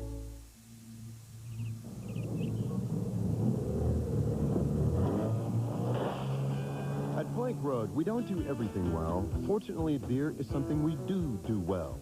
Ice House, thanks and enjoy. When the night has come and the land is done. LeSabre is built to help keep you safe, secure, and comfortable. And now you can feel even more comfortable. During Buick's Fall Collection event, receive $2,000 cash back on America's best-selling full-size car. LeSabre by Buick.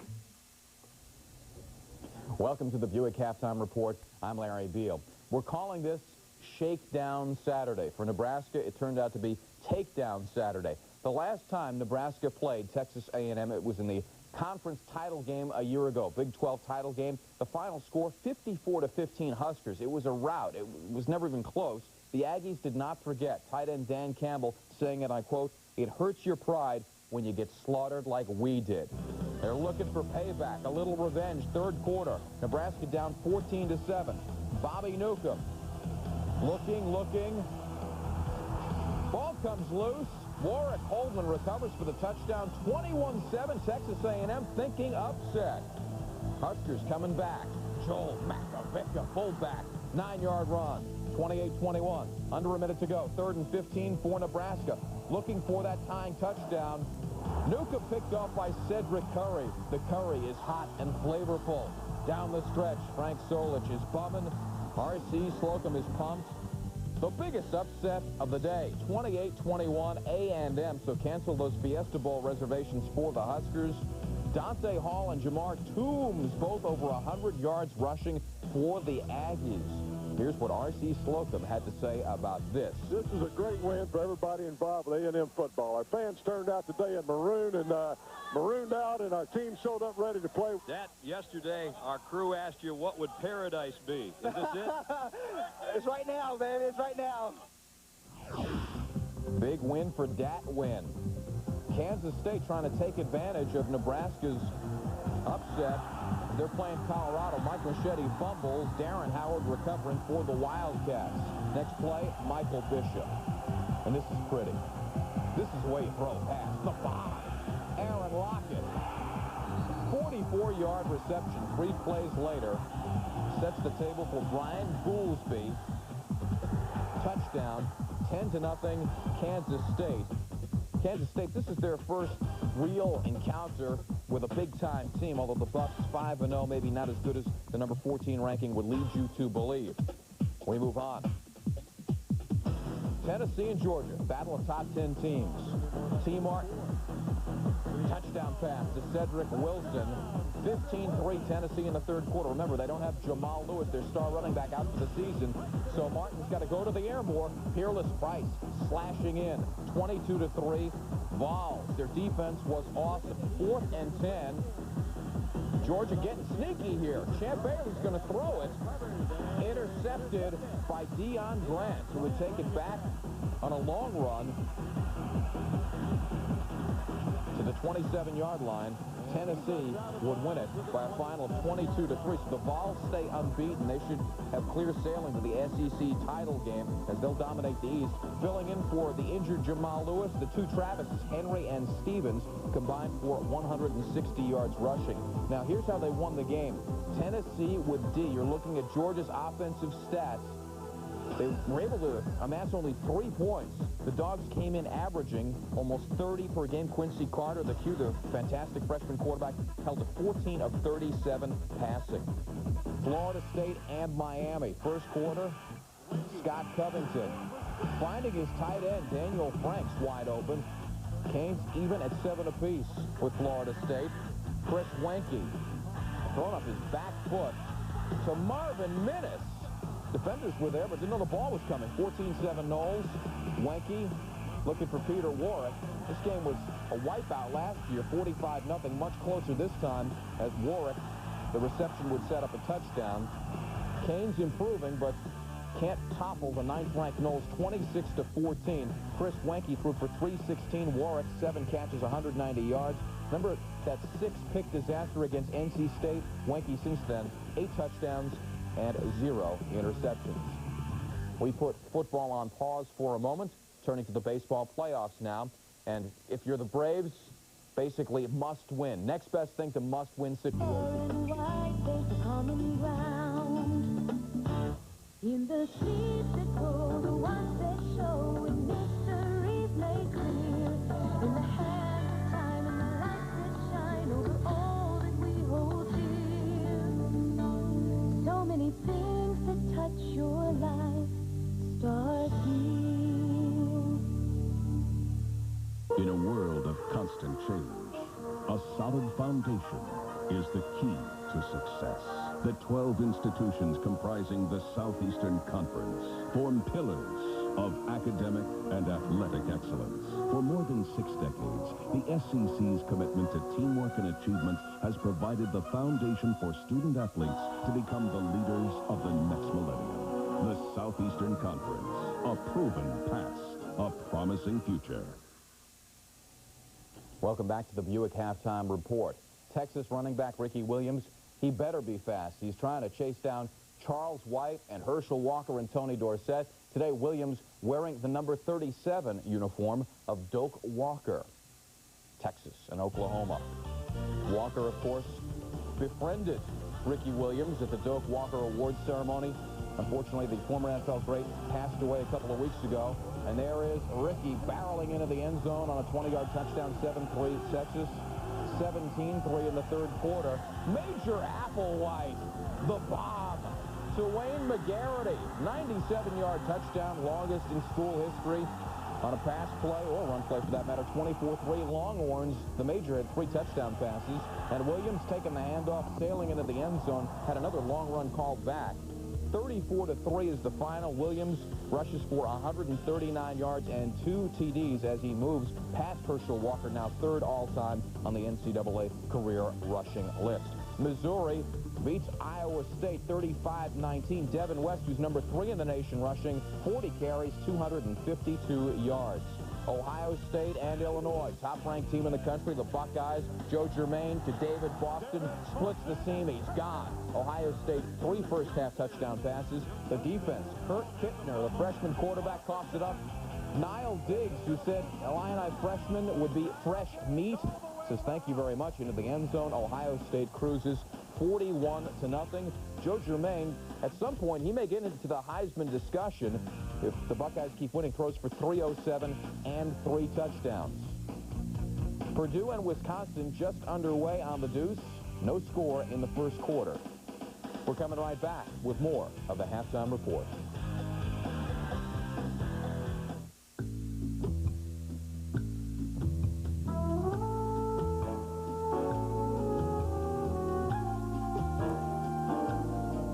It's a place of quiet dignity, where tradition is respected and tastefully observed. And now, during Buick's Fall Collection event, Park Avenue is even more rewarding. Never has your move to Park Avenue been so inviting. Park Avenue by Buick. Where'd you get the club? Accounting. Accounting gave you a club? Yeah, I made him a deal. Whenever my cell bills are half as much as yours, they give me a club. Aren't you on the phone all the time? Yeah, but I have Nextel. My calls are rounded to the second. I pay less. Not fair. I want to be rounded to the second. Wait till I get my putter. Nextel's 1-second rounding makes ordinary cell phones seem ordinary.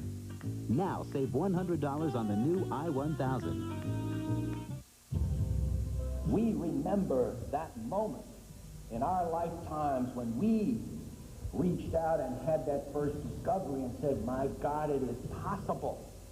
If I work hard, I can walk in this intellectual area where no one has been before. And that moment is the transforming moment that captures the best graduate students, that captures the best faculty members, and translates it into the quality that energizes this university. Tomorrow, 11 a.m., NFL Countdown, best preview show in the business. Special guest joining the gang. Bucks linebacker Hardy Nickerson in the studio. Then at 7:30, every highlight, every score, NFL primetime. We got another score. USC just scored R.J. Soward, an 80-yard punt return as the Trojans lead the Cal Bears 31-10. Third quarter action is coming up. If I said you could get your hair... We all do it. We build a fence around ourselves. But sometimes we have to let loose. And show people what's behind the velvet rope.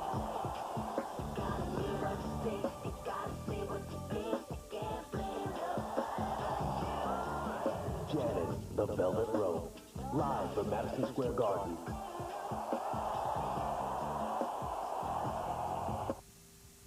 Adventure Outdoors is going again with you, Georgia. Adventure Outdoors is a sporting goods store like you've never seen before. Serving the Southeast for over 20 years, selection and great prices is what you've come to expect. And now, Adventure Outdoors is bigger and better than ever. Come see our new Superstore location in Smyrna. You'll be glad you did. Player and not a student. And conversely, it would have been much easier to have been just a student and left football for some other day and time. But it wouldn't have been as joyous, as rich, as humbling to have been one without the other. So for all of us, I say thank you from the bottom of my heart, not for a single award on a single night, but for the many memorable and molding moments that we have had the privilege to call ourselves student athletes. Our score at halftime, 10-6. Mike Godfrey, the total conversation down in the press box at halftime. Why? But Florida was playing very tentatively, like they didn't want to make an error. Well, it's almost like they're waiting. Then Arnold Miller comes back and gets him from the blind side. Joe Wesley, a three-man rush, which a lot. Lou Tepper has gone to a three-man rush, dropping 8 players. Joe Wesley missed an excellent opportunity for an interception there, but they stopped the Florida offense. Well, there are the numbers in the first half. And, Mike, what sticks out at you most? Well, I think the fact, yeah, again, Florida not being able to run the football. We expected LSU to have a problem, but total yards, 222 yards by LSU. Penalties, turnovers, everything's about equal, but it has been a ball game that Florida has played very, very nervous. Well, the lowest halftime total under Spurrier. Capel with the... He's got a lane here. Boy, does he ever, and this one can motor. Out over the 45, the 50, and finally pushed out of bounds. They're going to mark it down at the 40-yard line. Let's check in with Adrian Karsten. Adrian. Well, Ron, what they talked about in the Florida locker room is exactly what we just saw. For the first time as they came out of their training room, I got the feeling of a sense of urgency from the Gators. They talked about a lot of things. The reputation of the Swamp, the 50-2 home record since 1990. Specifically, this falls on the offense now on Doug Johnson. Remember, last year in this game against LSU, he got in trouble trying to read the signals in from Steve Spurrier. He's got to pay attention to that from now on. Terry Jackson, the ball carrier. You could see the last time that Florida trailed at halftime here in the Swamp was 1995 against Tennessee. And, Ron, here's where they've had problems with this LSU defense. And, again, I give Lou Tepper credit. He's changed a little bit. He's rushing 3, dropping 8. He's knocking receivers off their routes. They've done a very good job of changing up coverages. The 3-man rush again against Doug Johnson. Going to drop 8 in coverage.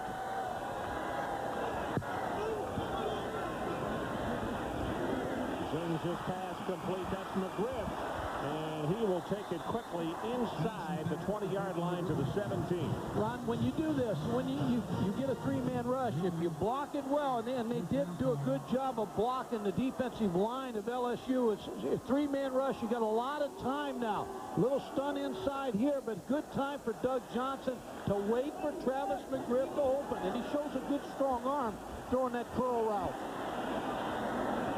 Good for 18 yards to McGriff.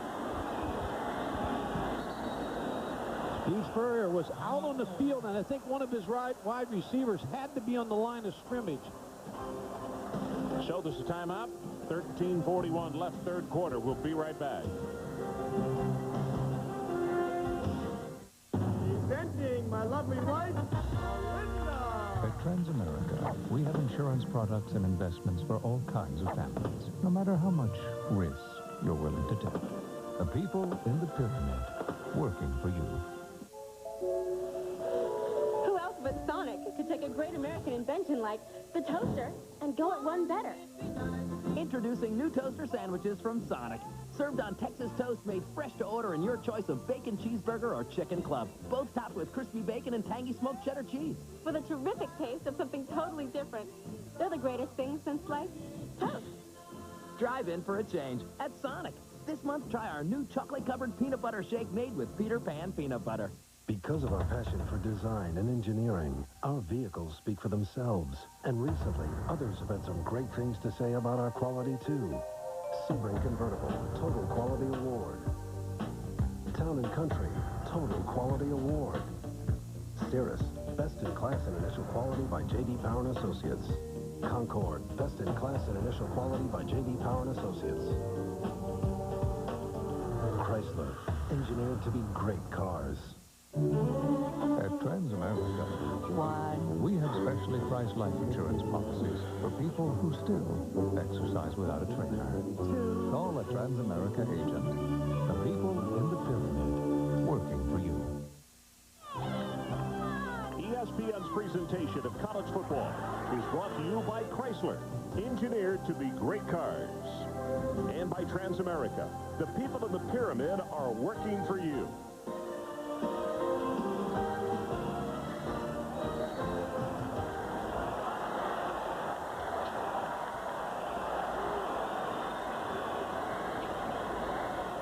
Johnson from the 17. Tipped away at the last moment by Dunson. Boy, he was looking for Travis McGriff all the way. Thomas Dunson just read the eyes of the quarterback, Doug Johnson, because he did not look off at all. He was looking to Travis McGriff, waiting for him to open on the post route.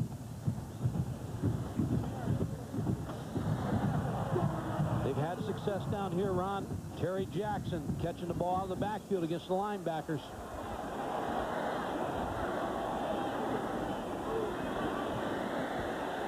Good protection. He forces this one in, but tipped and almost intercepted.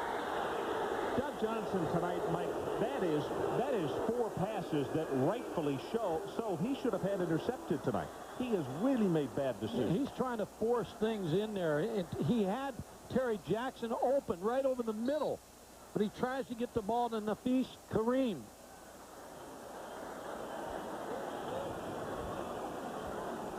And for Florida fans saying, you know, what about the content? Once the ball is tipped, all interference is off. 8 of 4 for Doug Johnson, 113 yards.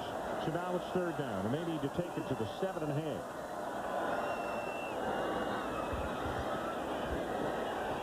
Got this one inside the 10. Terry Jackson tackled by Rayon Hill. Now decision time. Ron, the previous play, Terry Jackson was open over the middle. Now that was the play call to try to get the ball to Terry Jackson. See him sitting right here? He's wide open, and Doug Johnson tried to force it in. They came right back for the next play to get the ball to Terry Jackson. 4th down, and they'll go for it. They need about 2.5 yards. I keep working Terry Jackson.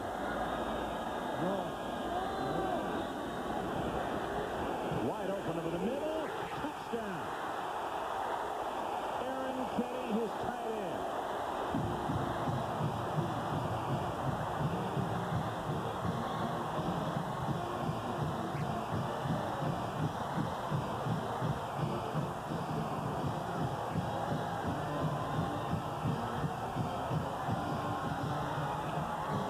To attempt the extra point.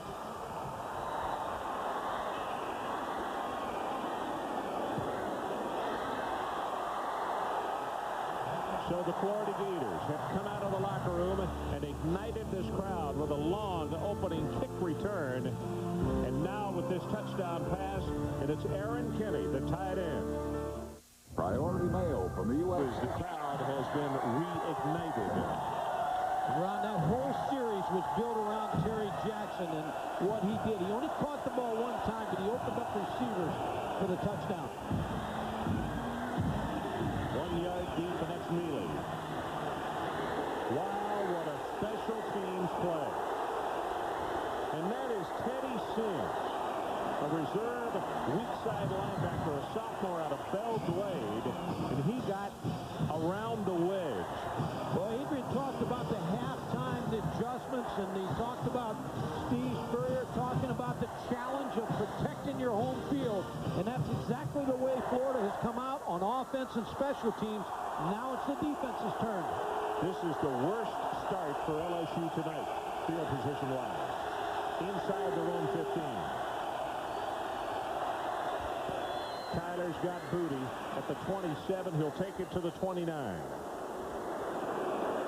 Peterson defensively, I'm sorry. Yeah, Abram Booty just does a nice job of pushing off here and getting the separation to get open on the curl. Good play action fake by Herb Tyler. Mike Peterson making the tackle, but a good quiet the crowd call. Booty now with 6 receptions on the night. Had 5 in the first half for 71 yards, his longest 24.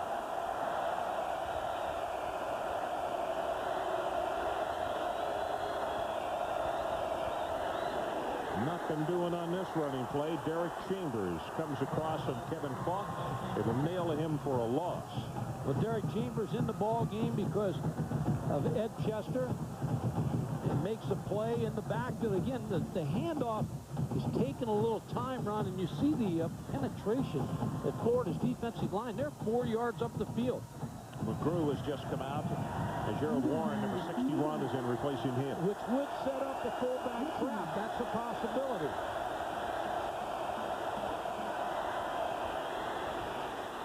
Tyler running for his life.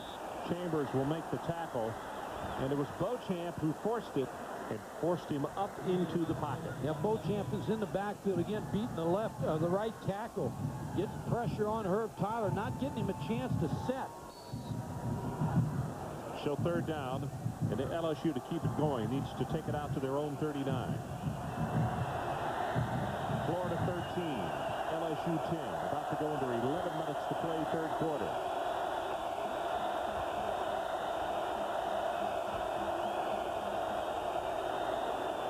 They got him again offside. Yep, they were going to wait and see who the call comes against.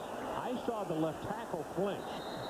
But now whether that's who was flagged, because that play should have flagged it before the snap. Yeah, again, yes, Herb Tyler must be using a good voice inflection, trying to draw this Florida defensive front off. Offside, 5 yards, still third down. Penalties have hurt. Number 55, Willie Cohens. He's pointing to the tackle, just like you had talked about. You'd seen the tackle flinch. He pointed to him, but a lot of times defensive linemen, when they jump offside, are going to point at somebody because they don't want to take the fall. That's right. So they get a reprieve. Third down, and now about 4 yards.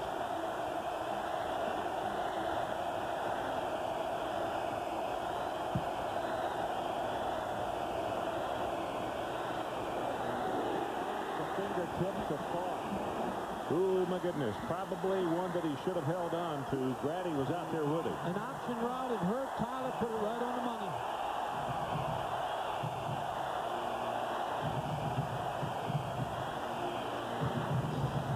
Corby Gibbs up to him to get away.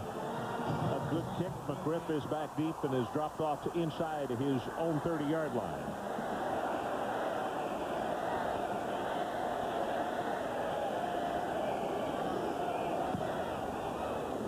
Good coverage kick. Very high, turning over. Fumbles the ball, and Tyler gets on it back inside the 10-yard line. Chris Cummings with a great job of coverage. Ron, let's take a look at the last drive that Florida scored on and watch Terry Jackson, how he affected this drive. Out of the backfield, he's open, but they don't throw him the football. Doug Johnson tries to force the ball into Kareem. Incompletion. Come right back. Hit him out of the backfield against the linebacker. Big yardage. Came right back and used him as a decoy. He opens up the tight end for a touchdown. 50-yard kick, loss of 8 on the return, and Florida will run the football. And the man that Mike was talking about, Terry Jackson, who will take it out just across the 10. Let's check in with Larry Beal. Thanks, Ron. Purdue and Wisconsin. Rare night game for the Badgers in Madison. Mike Samuel cutting it up. Forget the fumble. Touchdown, 7-3, Badgers over Purdue. Second down, hit in the backfield, penetrating. penetration by Johnny Mitchell, and Terry Jackson goes down, and that's going to be for a loss. Both teams' defensive line have made some big plays in this ballgame, and quiet so far in this ballgame has been Anthony McFarland, the All-American, but I'm sure he's drawing double teams, and you can see him being double teamed right there, which opens up one-on-one for Johnny Mitchell, Jarvis Green, and Arnold Miller. Third down, Florida. They need to take it out to the 21.5-yard line to keep this one going.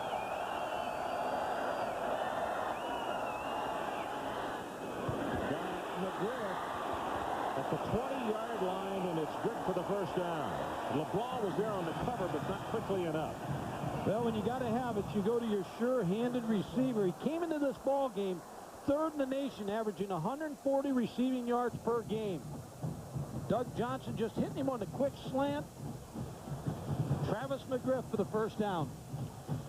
Steady player. Yeah, we mentioned that he broke his dad's record with that second catch tonight, or tied it.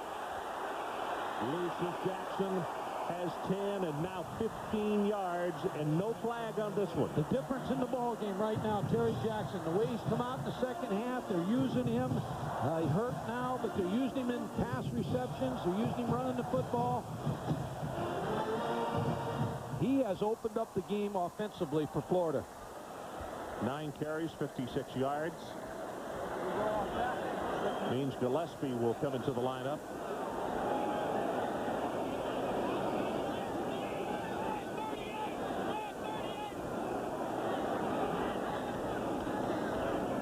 This is Gillespie. Turns it up, and you see why they're excited about him. Boy, does he have some jets. Ron, it was an excellent run, but you see, again, Aaron Kinney with a nice block, but Doug Johnson, you heard him say red 38, which had to be the outside zone to the right side. He saw a reduced area over there to attack the LSU defensive front. Again, the quarterback has to be smart to get him out of bad plays. He did that. Clock about to go under 8 minutes to play. Third quarter, Florida by 3, 13-10. Draw play. Gillespie still dancing around, and he's going to cut it back into the middle for another first down as Allen will make the stop on him. I'll tell you, he could either give you the jets or he could give you the quick stop and go. Well, he is impressive. Let's check in with Adrian Karsten. Ron, the speed at which Steve Spurrier and his backup quarterback are trying to get the signals into Doug Johnson is really amazing. One thing they learned from the Georgia tape earlier this week is that LSU is a cerebral kind of defense. They like to get up, take a look, and then react, but Florida's really on top of them fast here, Ron. Gillespie, third straight carry, and he's going to be knocked down by Wesley, and also Mitchell was there, and this is his shortest carry on this series. He's only going to have about 3. What Adrian's talking about, Ron, is that they're trying to get the line of scrimmage real quick. They're not huddling. LSU's waiting for their signal from the sideline. You can see them. They're a little slow getting lined up here, and that's what Adrian's talking about.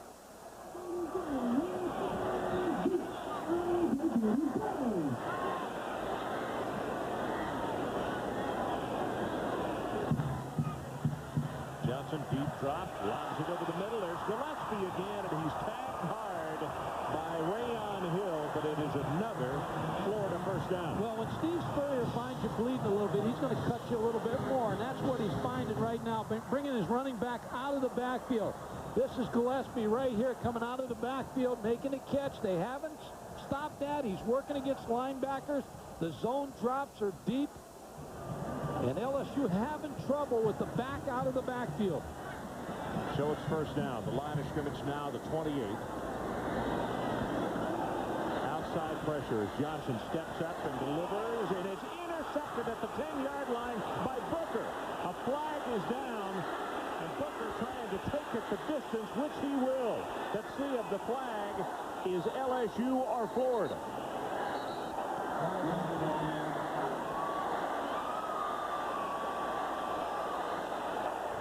Defense, offside. 5-yard penalty.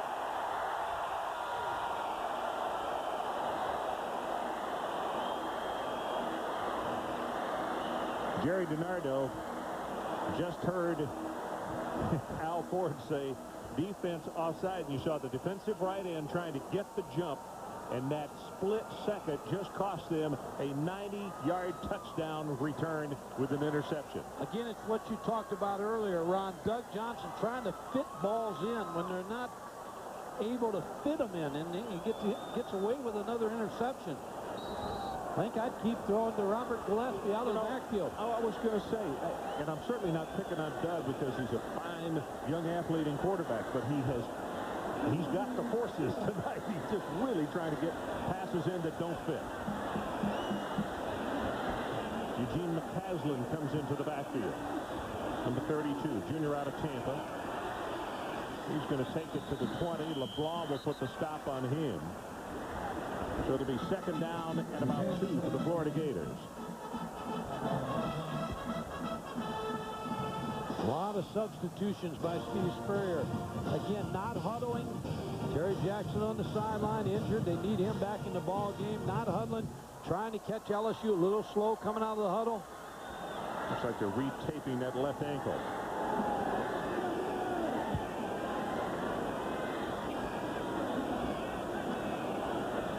Check off to a run here. McCaslin breaks off a tackle. He'll take it to the 10. It'll be first and goal, Florida. You know what I think happened on that play, Ron? I'm watching Doug Johnson. I think Steve Spurrier's calling the checkoffs from the sideline because Doug Johnson's getting to the line of scrimmage, and he's looking over to Steve Spurrier to see what he needs to check to. Check to a running play here, a draw with Eugene McCaslin. So I think Steve Spurrier's trying to help Doug Johnson with the automatics.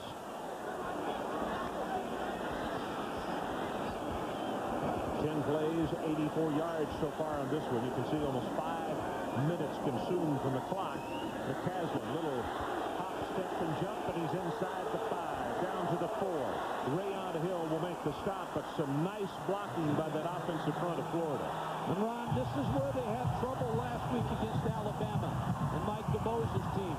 6 times inside there, 3 turnovers and 3 field goals. And Steve Spurrier, when he told us, he said, I've never had a game like that. He said, nothing worked down there. And then finally, the last drive, we were going to run it in. We fumbled it in.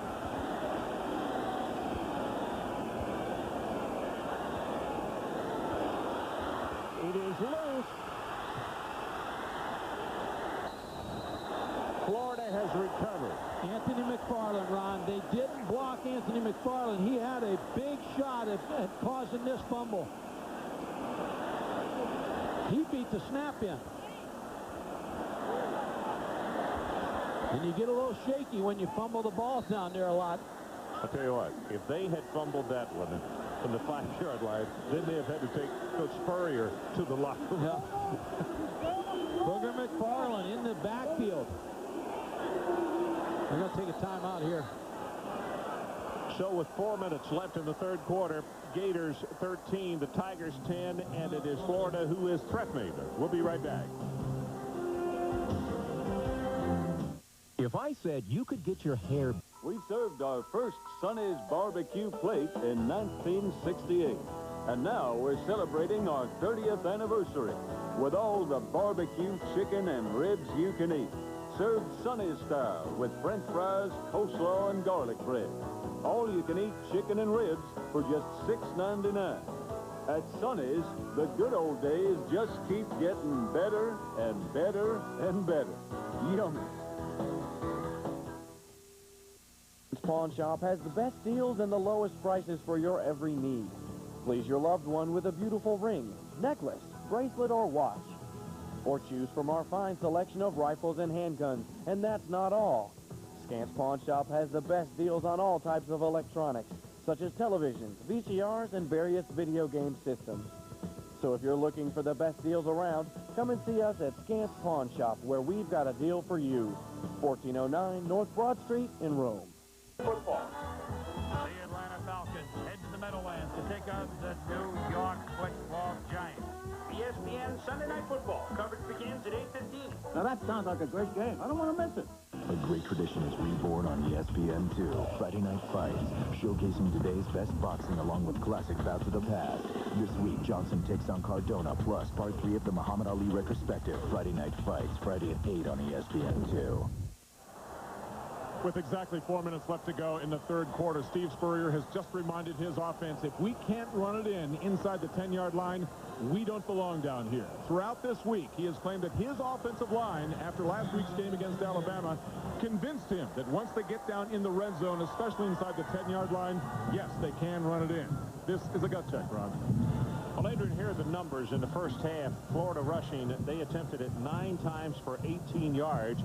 And this quarter alone, 11 rushes for 63. So maybe a little blocking scheme change at halftime, or certainly a talking to. Something has worked well. Yeah, I think now what Adrian was talking about, running the ball, and they fumbled, they didn't block Booger McFarland. I think you've got to come in and try to throw it in right here.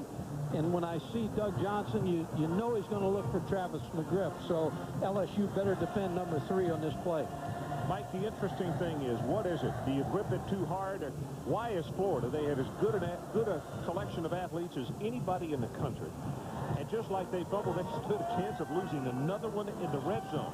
I mean, what happens to a team? You almost get so tight wanting it to happen that you make mistakes. And I said before at halftime that I thought this was a nervous football team, but they settled down, came out in the third quarter, and I think, again, Travis McGriff, to me, it's a throw right here. Doug Johnson trying to get the ball to Travis McGriff. Well, it's the 13th play of the drive. 4 wide receiver set. See if LSU brings somebody. They probably will.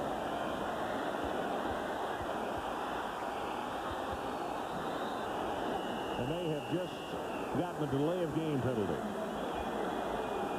See, what's happening, Doug Johnson is looking to Steve Spurrier. They try to get up to the ball fast enough so that they can look to the sideline, and if he'll give him the signal to go ahead and run the play or change it. And they just got up there a little bit faster. There he's saying, go ahead, run the play. Again, trying to call the play from the sideline after he sees the defense. So third down at 12. Pass delivered and almost intercepted by Booker. Wow. Tried to get it to McGriff. LSU's had some opportunities, Fred Booker, to pick that one off.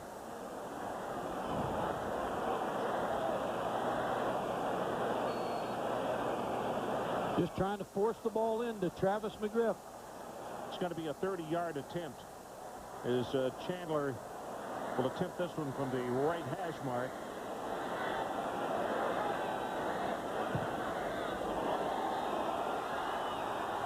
He got it. I mean, he didn't get it by much, but it still counts 3. So the Florida Gators have scored for the second time in this second half. And our new score is 16-10. Ron, he didn't make it by much, but he got it through. Knuckleball.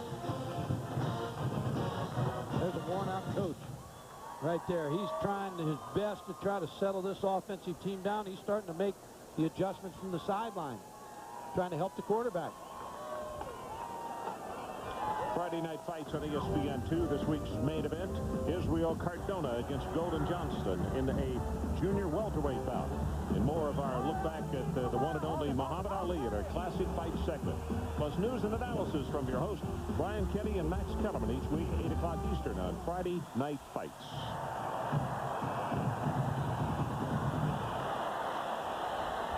(16-10). The Florida Gators leading over the LSU Tigers.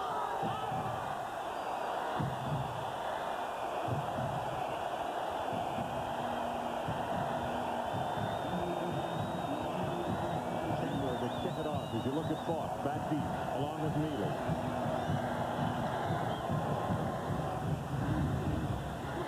Taken at the 3, and this is Falk. Here comes the flag in from the far sideline, and now another one. Ball on the return, flags.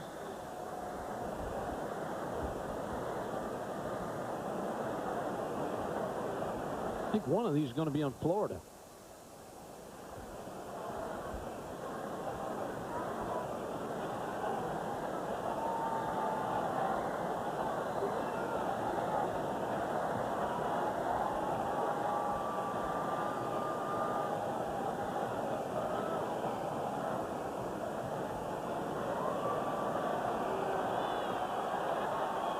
Both flags were for illegal blocks against the kicking team.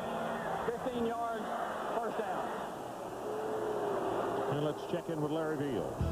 All right, Ron, Purdue and Wisconsin, and Mike Samuel says, hey, who needs Ron Dane? I can do this myself. He's not exactly Carl Lewis, but he makes it in. 14-3 Badgers over the Boilers. We're under 4 minutes to play in this third quarter. Tyler going to go on top. And this one is overthrown as they tried to get Foster out there again, working against Tony George, and nothing doing. Better coverage that time, Ron. Help with the free safety. Tony George on Larry Foster. Again, a blitz by the secondary. Robert Cromartie on the blitz, trying to heat up Herb Tyler on first down. Dangerfield comes into the lineup. Redshirt freshman, number 89, out of Morgan City, Louisiana.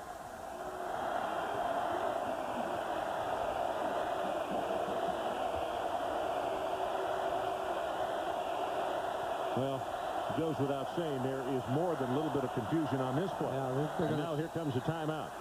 Spend one here.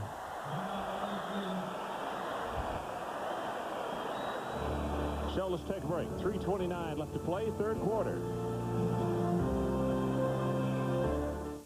They come from all over for the most agonizing test of endurance motorsports has to offer. The heavyweight championship of off-road racing, the legendary Baja 1000.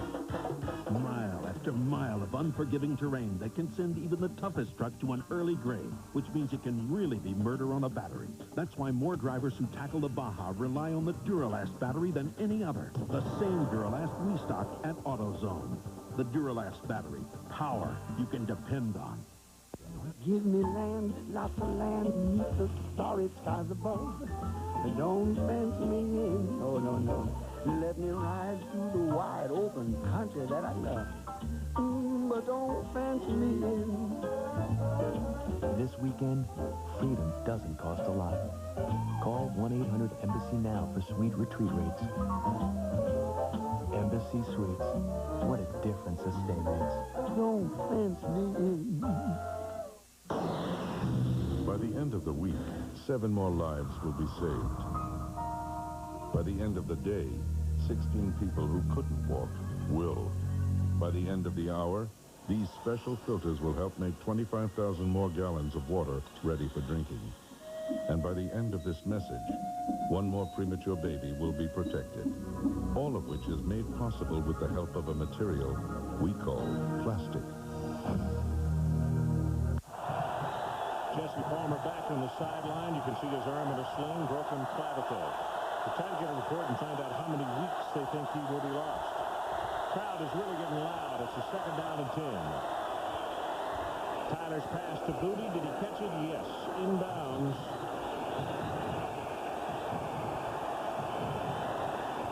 Now they're saying incomplete. Ron, they've had success getting the ball to Abram Booty on the backside of a trips formation. They put 3 wide receivers to the front side, and they work him one-on-one on the backside against Tony George. Yeah, good call. But see, this man right here is winding the clock. He's giving me credit for the reception. Who called it incomplete? That's my question. But I'm not disagreeing with, but I mean, he was the guy who was standing 2 feet from the play. How can someone else 30 feet down the field make a better call? Never mind. That's what Larry Foster's asking. Well, I mean, doesn't it stand to reason that the guy who's standing next to it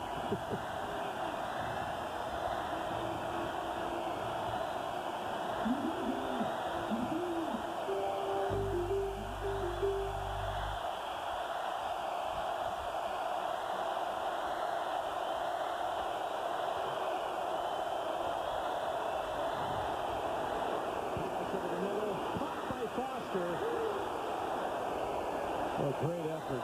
He gets tackled at the 50. Tico Brown really took him down hard, and it's good for 18 yards. Good pressure by Javon Curse, the linebacker, number 42 on Herb Tyler. Gets by the left tackle, Lewis Williams. And then here's the throw to Foster. Excellent effort trying to get more yardage.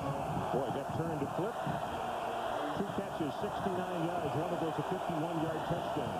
Playing with a broken finger tonight. Here comes the option to the open side, and he's going to be dragged down at the line of scrimmage. Nice job by Beauchamp. They had a mix-up. Florida had a mix-up in their alignment, and they're trying to get Javon Curse to go the other side here, and Beauchamp makes the play. Curse is in good shape. He's right where the play is going to come. They had him move, but Tim Beauchamp makes the tackle on Herb Tyler.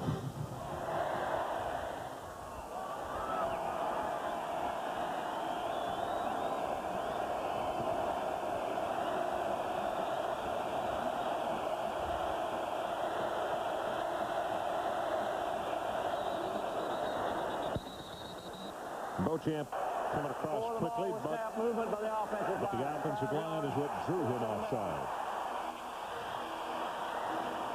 And Adrian Karsten, what do you have for us? Ron, let's go way back to the second play of this game when Ed Chester unfortunately got injured. And the instruction then to Tim Beauchamp, that defensive end, was to keep a shoulder to the inside. Always look inside, not only on runs like we just saw him make the stop there, but also on his pass rush, because the LSU offensive line has been giving him a little bit wider gap than they would normally to try and hook those guys when they run the option. So small adjustment for Beauchamp has really helped him out here. Second down and 18. Tyler running for his life, and he's free. 45, gets outside at the 50, gets a pickup block, and is going to be pushed out of bounds. It's Booty who came back and helped him out, and Grady finally escorted him out of bounds. Boy, Ron, you're right. Booty came back and made a hit on Robert Cromartie. Again, Herb Tyler showing you his running ability, avoiding the 10-yard sack. Javon Curse puts the pressure on, gets a little too deep in the backfield. Herb Tyler steps up inside. Then he picks up some excellent blocks on the outside. There's one, and there's Booty's block. Second longest run tonight by LSU. Third down. They need to take it to the 40 of Florida. They set up the screen, throws it high, and Falk gathers it in. And is going to be tripped up as he'll take it inside the 40 to around the 36. Mitchell defensively, Anthony Mitchell. Well, on the other side of the field, Ron, Morris Watts has hit this screen about 3 or 4 times in key situations when he expects a blitz, lets him come through. Kevin Falk just sits there, picks up the screen, and picks up a first down. So Terry Jackson on the other side, Kevin Falk, the receiver out of the backfield for LSU. Number 55, Cohen's coming back into the lineup. He's been the penetration guy. He's one who has given LSU some problems. Tyler sets deep, going to go long. Looking for Booty, and the ball intercepted by Tico Brown of the Florida Gators.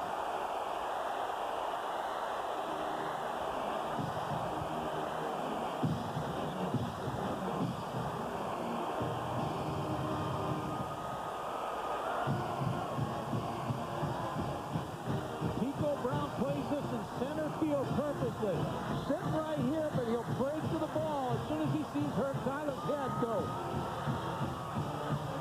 And makes that interception. Nice center field play. Tony George one-on-one with Abram Booty, and there's the interception by Tico Brown. Both players came down on George. You can see George gets the brunt of this one from his teammate, and he was very slow in coming off the field.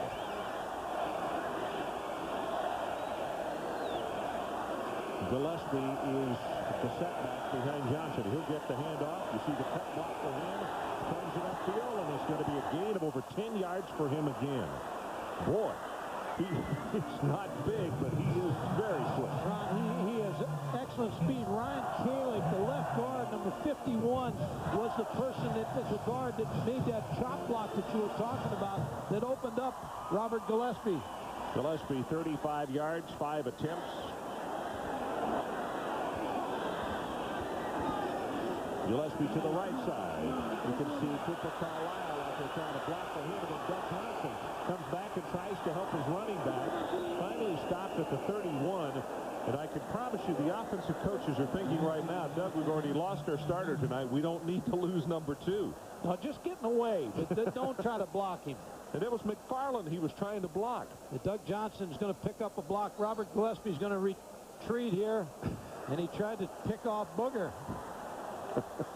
Number 94. Oh, my. That could have been the last play of the third quarter. Clock is running down quickly. Oh, they get the snap off and the quick out pass. Jackson and Darrell Jackson will take it for a gain of a couple. And when we open play in the fourth and final quarter, it's going to be a third down and about 8 yards for the first down. So that is the end of 3. Let's take a break. Our score, 16-10. The Florida Gators leading the LSU Tigers.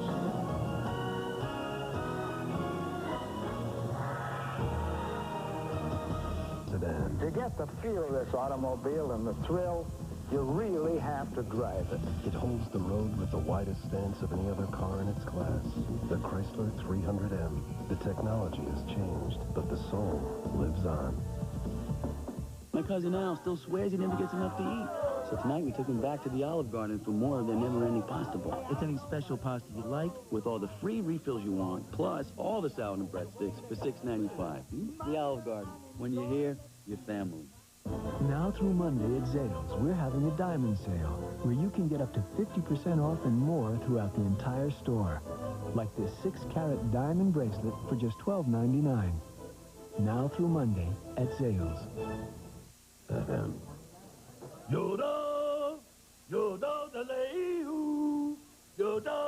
At Plank Road, we don't do everything well. Fortunately, beer is something we do well. Ice House, thanks, and enjoy. Looks like Taz just got his AT&T phone bill. Taz, don't you make a lot of calls on Sunday? Yeah, pass call. Then use NCI 5-cent Sundays. It's just 5 cents a minute every Sunday. AT&T charges 3 times as much. Uh-oh.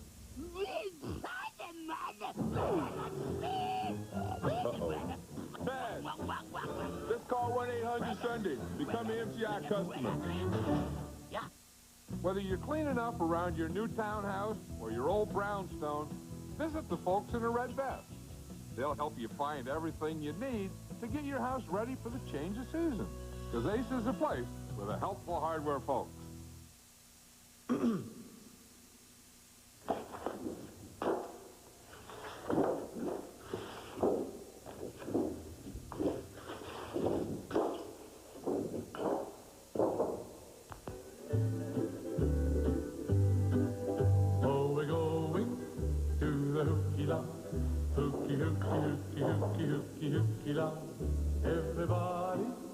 Special financing now available. And we're back 16-10 as we get set for the final 15 minutes of play between the LSU Tigers and the Florida Gators.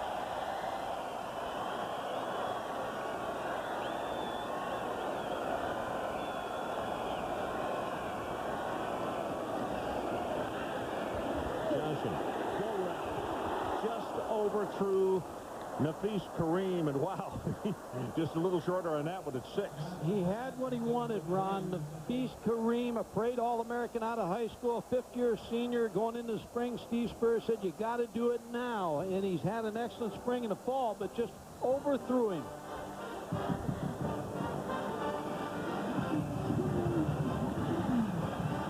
Only the 4th punt of the night for Florida.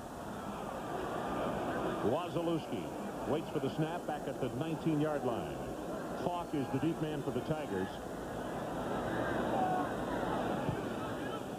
Good coverage kick. Very good one. Falk back to the 21. Gets by one man. Has 5. Has about 8 yards. That's all he could get. And the LSU Tigers will take over with decent field position. Now, the latest edition of ESPN Magazine is on the newsstands now. Look for Randy Moss on the cover. Plus, check out college football section featuring profiles of Georgia's Quincy Carter, Kentucky's Tim Couch in the recruiting battle for quarterback Chris Sims, some former NFL star Phil Sims, all in the current ESPN Magazine.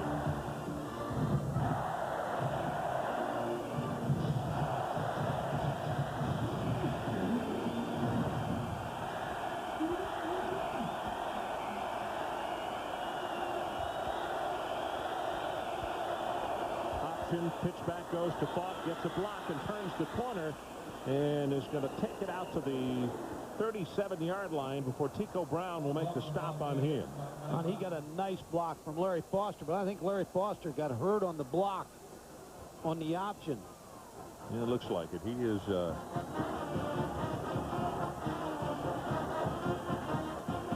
did a nice job on the outside tying up the corner. Both of these teams have sustained a lot of bumps and bruises. Florida has lost 2 of their starters for a while. Big opening, and flags are down all over the place. Almost looked like the snap was late on that play. They, like everybody else, moved, and the ball didn't come up. Movement by the offensive line. 5 yards, still second down. Let's check in with Larry Beal. All right, Ron. Cal coming back on USC. They were down 21 points. Justin Vetter, the lefty, rolls out. A.J. Kunkel. 31-25. Trojans hanging on fourth quarter.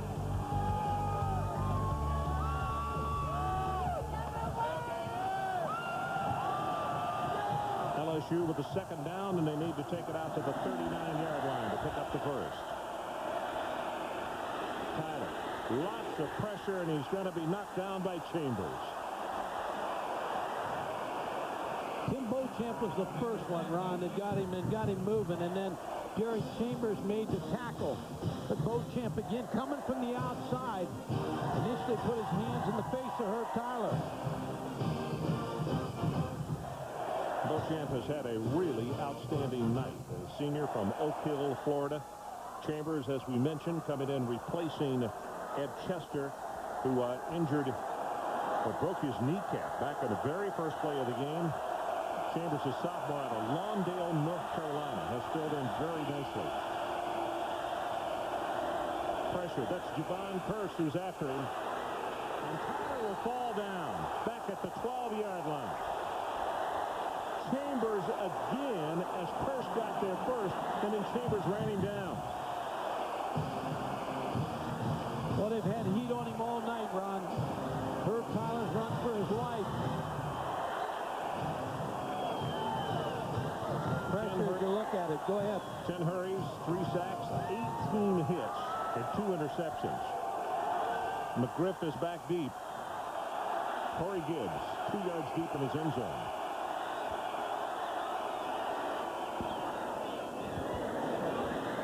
Fair catch is called for. It is made at the 50. So there's a break in the action following that 38-yard punt. But State Farm than all those cut rate insurers put together. You're buying into that promise that we're going to be there to take care of you when the claim happens. Every day, State Farm handles over 30,000 claims. It's a practice makes perfect thing. That's the reason the competition doesn't stand a chance.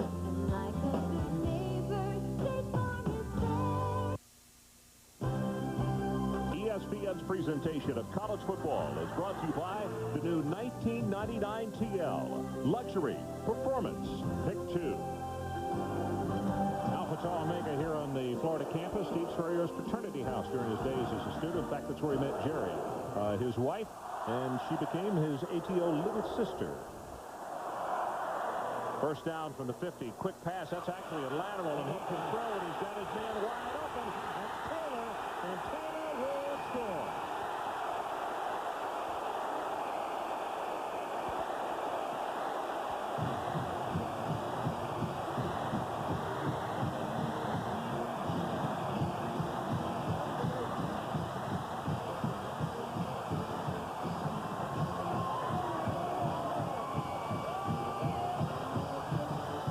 Travis McGriff takes the lateral, the pass, or the ball thrown away from the line of scrimmage, meaning he could throw it downfield, and he did to Travis Taylor, and the sophomore from Jacksonville credited with a 50-yard touchdown. Extra point is blocked at the line of scrimmage, hits the goal post, and is no good. Ron, you always like when you get the ball around the 50-yard line, if you are going to call a gimmick play and you practice them, and if the ball's on the right hash around the 50, you call it, and this is a perfect play for Florida to call here to throw out. You mentioned it, a lateral. Travis McGriff leads it right down the field for Travis Taylor, touchdown. Travis Taylor, one of those I mentioned back in the first half, the the number of great athletes they have at wide receiver. And Travis Taylor, one of those, a real flyer out of Jacksonville. And he showed that nobody was going to catch him. And look at this, Doug Johnson and Travis McGriff, as Travis is congratulated on throwing his first touchdown pass of the year. So he broke his dad's record tonight in receiving, and now has thrown a touchdown pass. And this gentleman here has to be feeling a little bit easier because he has had some tough moments tonight if Jesse Palmer looks on, and he is gone for several weeks with a broken clavicle.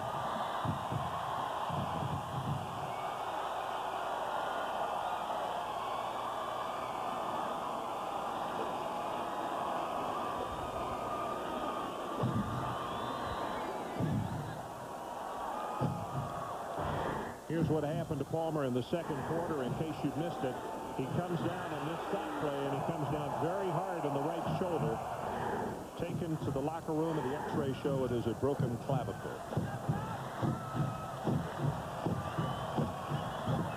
Chandler to kick it off. Falk and Mealy back at a dual safety.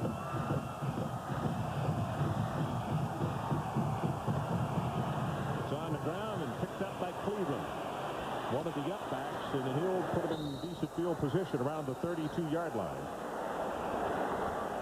Alexander on the special teams making the stop for Florida.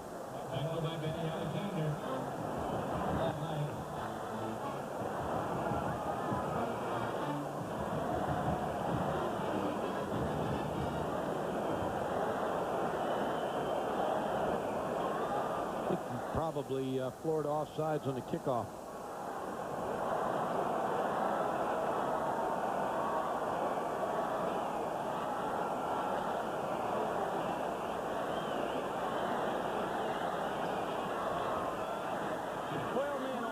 Kicking team, the 15-yard penalty in the previous spot. Yeah, you want them to kick this one over again. Stand to get really good field position out of this. So, you know, it's like every time this man gets to breathe a little easier and maybe smile about things that are going on, he gets an extra point blocked and then has 12 men on the field. So his special teams on back-to-back plays, you know, don't do good. The 9 penalties, and usually when you go out, your personal protector or your kicker counts your players to make sure you don't have too many on the field. Let's don't look and see who counts, because he's not good at it. Whoever did it on the last play. We're going to change his responsibilities. LSU got a chance here to get great field position. Yeah, they really do. And the thing is, they've been kicking the ball, they've been knocking it line drive, so Falk doesn't get it. But here they're going to have to kick it off, and a chance for either he or Mealy to. And their kicking game has been suspect tonight, talking about Florida. Some missed extra points. But their coverage on the kicks has been good. This is coming down to Falk at the 17. Breaks the tackle, and here he goes. And that's going to be a face mask. You could add on another 15 yards. Mealy, I beg your pardon. Mike, they're going to get fantastic field position. If this is a major penalty, it's going to take it inside the Florida 40-yard line. Depends on if they call personal foul or incidental.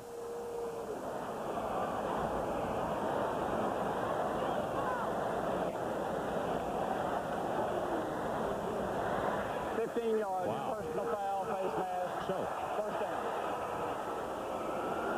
This has been a mistake-prone kickoff. Special teams. It's Chandler. Yeah, it's a kicker. Wow, you give him the ball on the 38-yard line. Give him a chance to get back in this football game. LSU needs to seize the opportunity.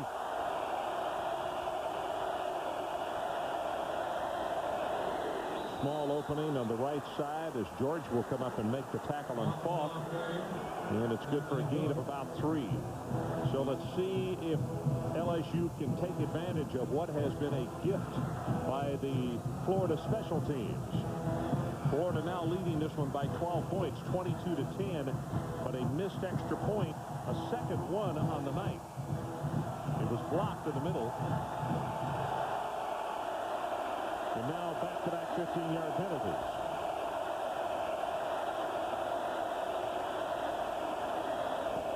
Falk, big opening, has 5, has 10, and he is flipped down at the 21-yard line. That's going to be a gain of 15 yards in the play as Tico Brown stopped him from heading to the end zone. Kevin Falk looks like he's getting stronger as the game goes on here, carrying the football.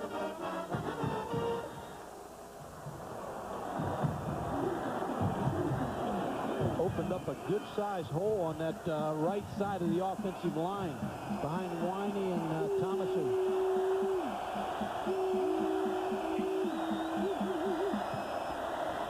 This time they go to the left. And Falk behind his blocker, still pumping away inside the 15. He's to the 13. Grady from his strong safety spot. And again, Thomasy with an outstanding block as we check it again with Adrian Karsten. Adrian. Ron Kevin told me yesterday at the walkthrough here, he knew this is a game where he had to go, I have to use an overused phrase, north and south. Couldn't run laterally, east and west, because of the speed of the Florida defensive backfield and their linebackers. And a reminder, remember that drive that they had last week against Georgia? He got better inside the red zone. He finally ran out of gas close to the goal line. Foster and Booty to the top of the screen, and they bring the blitz, and they run right into it. The ball comes loose, but the officials say he was down, and it's Mike Peterson who applied the hit on Falk. He really blasted in. Ron, Mike Peterson's a former quarterback that led his team to a state high school championship. He visited Michigan and Clemson. He puts a real hit here. Nice stick on Kevin Falk. Adrian was talking about in the red zone, they had that 5-yard penalty against Georgia, and that kind of upset their offense. They never recovered from that.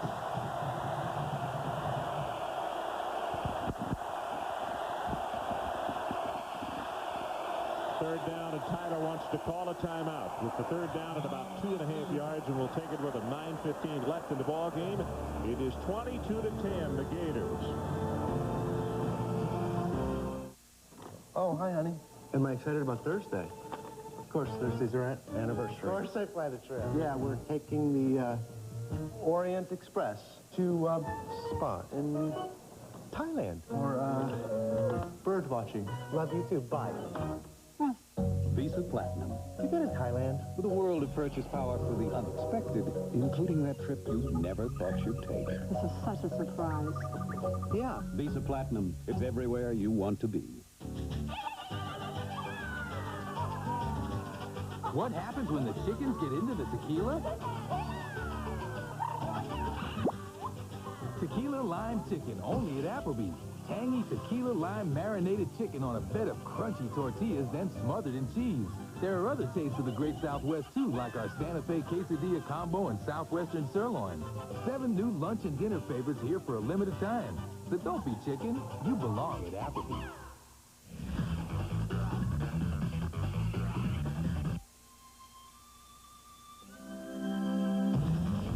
Introducing a sports sedan that sets a new standard of performance and a touring sedan that sets a new standard of luxury.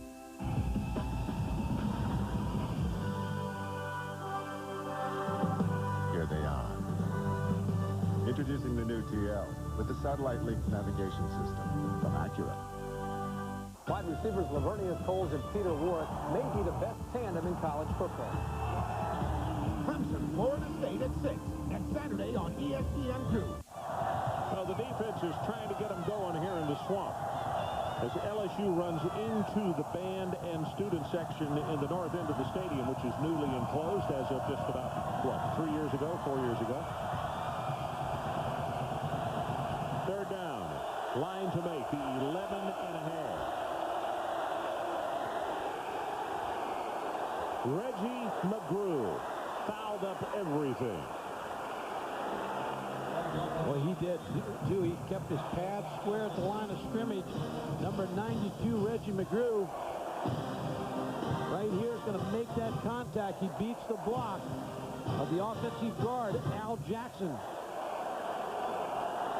2 down territory here to make it. You got one more shot. Herb Tyler's dangerous on the play-action pass. Pitches it back to Falk. Looks for a block. He will not get it, and the Florida Gators will hold.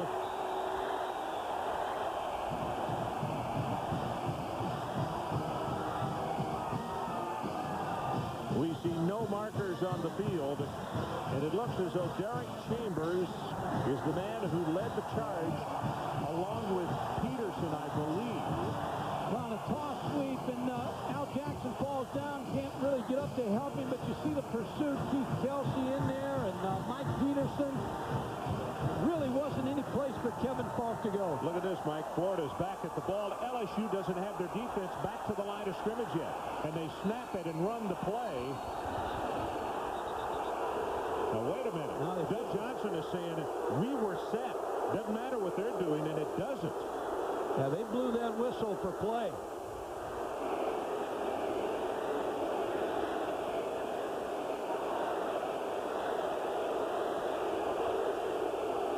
If this is an inadvertent whistle, Spurrier's going to go nuts.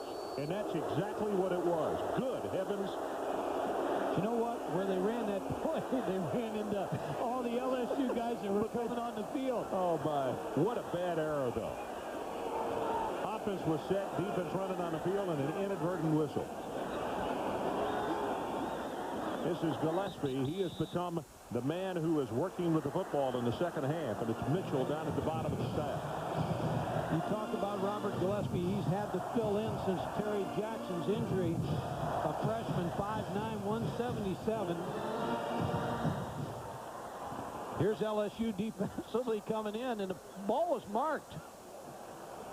And they didn't get on the field in time, and the whistle blew, stopping the play. Gillespie, 7 carries, 39 yards. See the blitz off the corner, and he will make the tackle. Yeah, that's Mark Roman. You could see the free safety just crawling up, sneaking up to the line of scrimmage, and pow, then he comes up and is untouched. Really, you got to credit Lou Tepper tonight. Now, he's changed up some things. He's blitzing from the secondary. He's caused Florida some problems. His players have dropped at least 3 interceptions that would have turned this game around. The offside penalty on the interception for the touchdown. So he really has got a good evening out of his defense.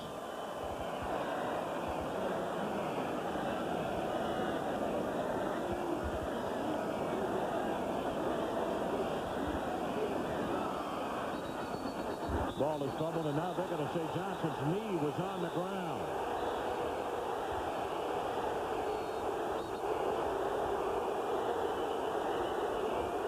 Doug got hit as he went on down the field, and they were blowing the whistle, and that's the reason he's upset.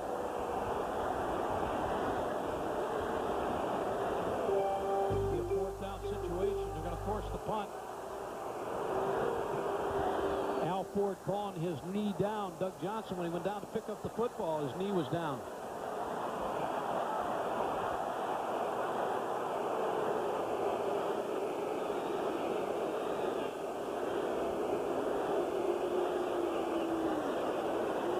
Wazalewski waits for the snap 2 yards deep in his end zone. This is worst kick of the night, but picked up by Falk at the 45. And Falk gets belted out of bounds at the 40-yard line, and the Tigers had very good field position. So let's take a timeout. 6:13 left to play. Gators 22 and the Tigers 10.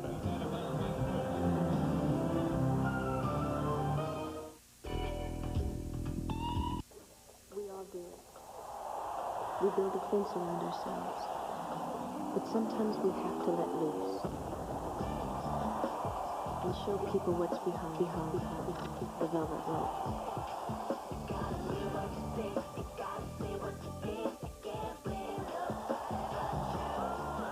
Janet, the Velvet Rope, live from Madison Square Garden.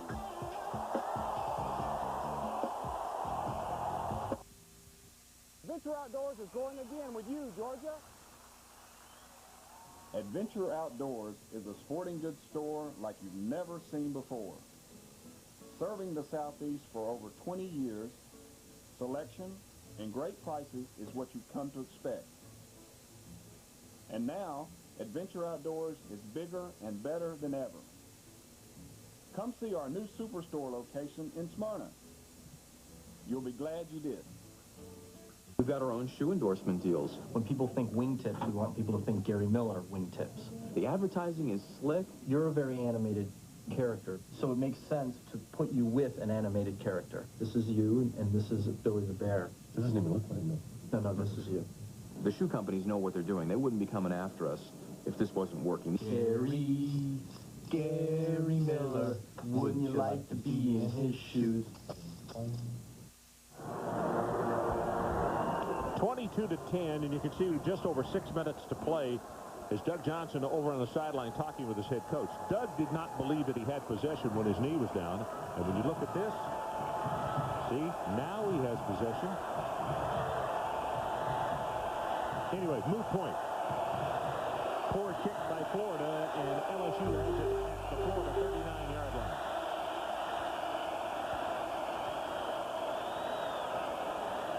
Going for it all, looking for Foster. A lot of pushing and shoving, but no flag, and there shouldn't have been. That was just good coverage and everybody going for the football. Tony George was out there trying to make the cover on Foster. Rod Grady with good coverage, too. Kevin Falk picked up a block here because Bobby Stoops going to try to pressure Herb Tyler with an outside blitz, and Kevin Falk picked it up again, showing you an all-around player. Here's good coverage. This is like a one-man route, isn't it, Mike? Or was Booty out short? He was short. Okay. I didn't think there was anybody else. Tony George running step for step.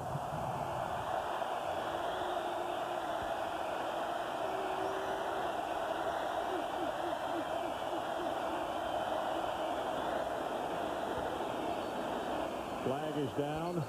The right tackle did flinch. There was movement from the defense and then the flinch, and we'll see who they call it on. Before the ball was snapped, movement by the offensive line. 5 yards, still second down. Mike, see that score just a moment ago, Georgia Tech and NC State. Make your prediction. In a couple of weeks, we go to Atlanta, Georgia for Florida State at Georgia Tech. I think that may be a much better football game than what anybody wanted to believe earlier. Georgia Tech getting better and better. They got better. Randy Etzos moved in there defensive coordinator-wise and add a little Jacksonville Jaguar defense, and it's helped them. Tyler sets deep on second down, throws it complete at the 31. It's Reggie Robinson. Now it's going to be third down, and let's say about 2.5 yards to pick it up. Back in that same situation they were the last series, they had the ball. Jerry Bernardo. He's starting to look at the clock, and he doesn't. I don't believe he's got any timeouts left either.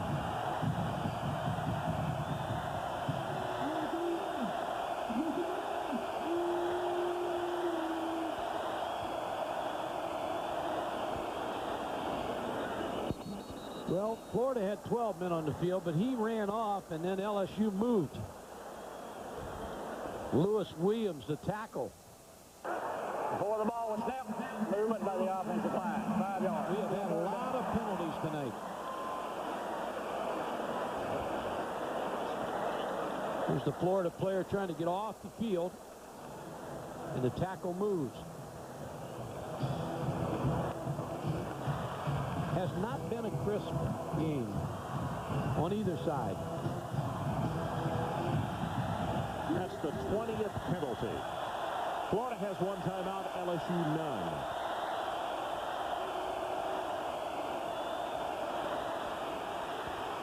Tyler is sacked at the 47, and it looks as though it's going to be McGrew and Beauchamp, but it's 4 times that the Gators have gotten it.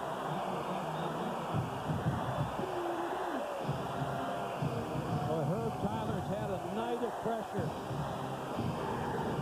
They have come after him. Linebackers, defensive linemen have hit him.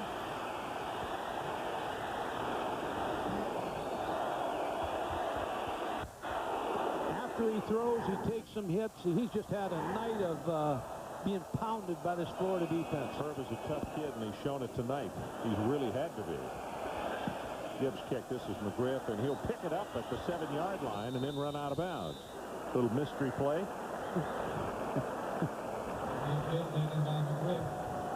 Well, coming up next week on ESPN2, check out the high-flying aerial attack of Kentucky. Tim Couch completed 70% of his passes with 19 touchdowns. Start the day with Wisconsin and Illinois at noon.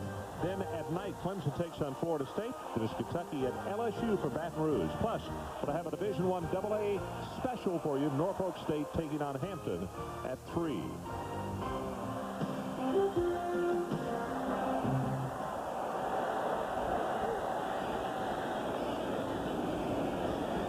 Basley looking for a spot to run, and there's no place to go.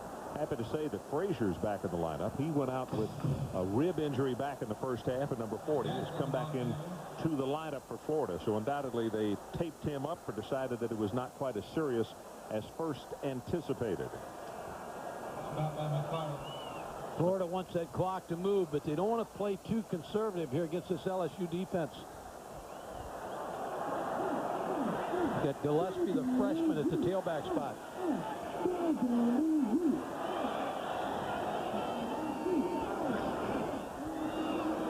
Gillespie hit at the line of scrimmage by Roman.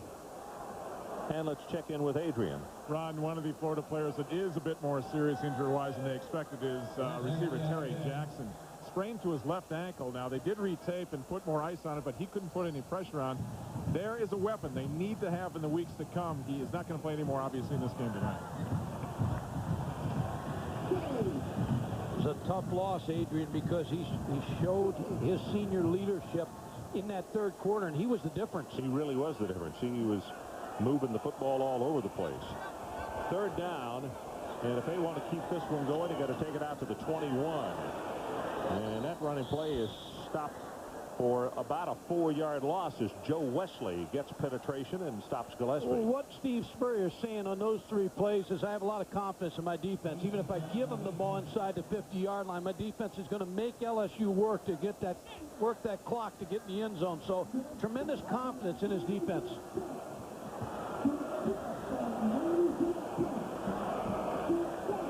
David Wazalewski has been busy here in the second half.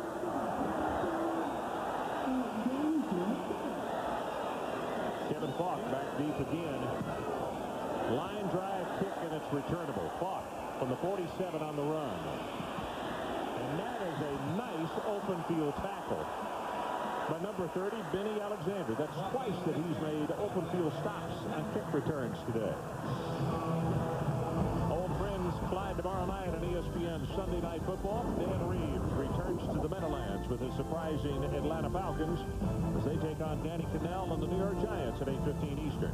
Then ABC's Monday Night Football. Dan Marino and the Miami Dolphins take on the unbeaten Jacksonville Jaguars. ESPN and ABC, exclusive homes of primetime NFL.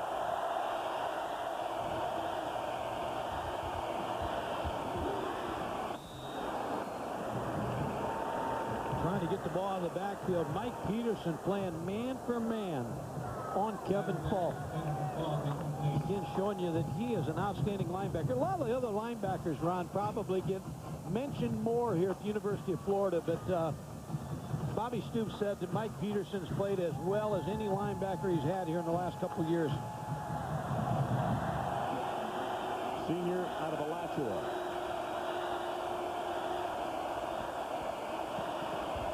Tyler almost intercepted. Stepping in front was Manuel. Herb Tyler thrown against heavy coverage now. Hurst looks like he is limping a little bit as he comes off the field. Yeah, they brought Thaddeus Bullard in to replace him. And it goes back to what you said earlier. The second-team players for Florida have not done a job, and they haven't been able to substitute. 3rd and 10. Tyler zings it. State off to good starts, but not out of the picture. No, but you're right. With the Razorbacks and Mississippi State undefeated in conference play, and now 2 losses for the Tigers, extremely difficult. Tyler goes for the end zone. Falk is the man that he wanted, and he overthrew it. So the Florida team will take it over as they fail on the 4th down attempt. And we have 1:51 left to play in the ball game.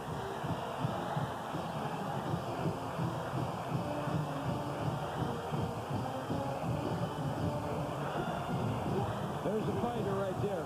Yep. Kevin Falk, he does not give up. And there's another one right there, Herb Tyler.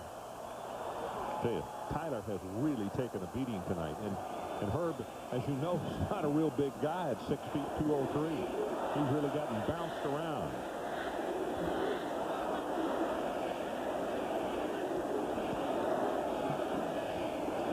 Gillespie still on his feet, and he breaks it out. Cuts it back at the 25-yard line, and he's down to the 23. Booker's probably saved a touchdown.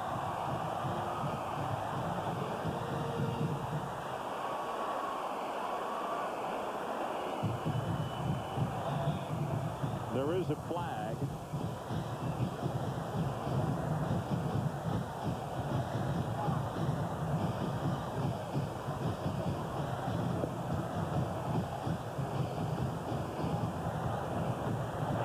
After the ball was in, we had an unsportsmanlike conduct foul against the offense. It's first down and 10. I don't think Steve Spurrier agrees with the officiating tonight. Or he's chewing one of his players out. It could have been. Yeah, one of the two. That could have been. But still, I don't think if I were Bobby Gaston, I'd like to talk to him. No, but if he was chewing his player out, he just substituted for him. Yeah. Brought him to the sideline and got a little closer view. And he can't substitute the officials. No. Sometimes you'd like to. I start to say, if this instant, he probably would. That's Gillespie. He's going to take it for 3. Well, tonight's Visa players of the game from LSU, Herb Tyler. 234 yards passing and a touchdown from Florida, Travis McGriff. 125 yards receiving, 1 touchdown, and he threw a touchdown pass. As part of their continuing effort to further the development of amateur athletics, Visa proud to donate $1,000 on behalf of these athletes to their school's General Scholarship Fund.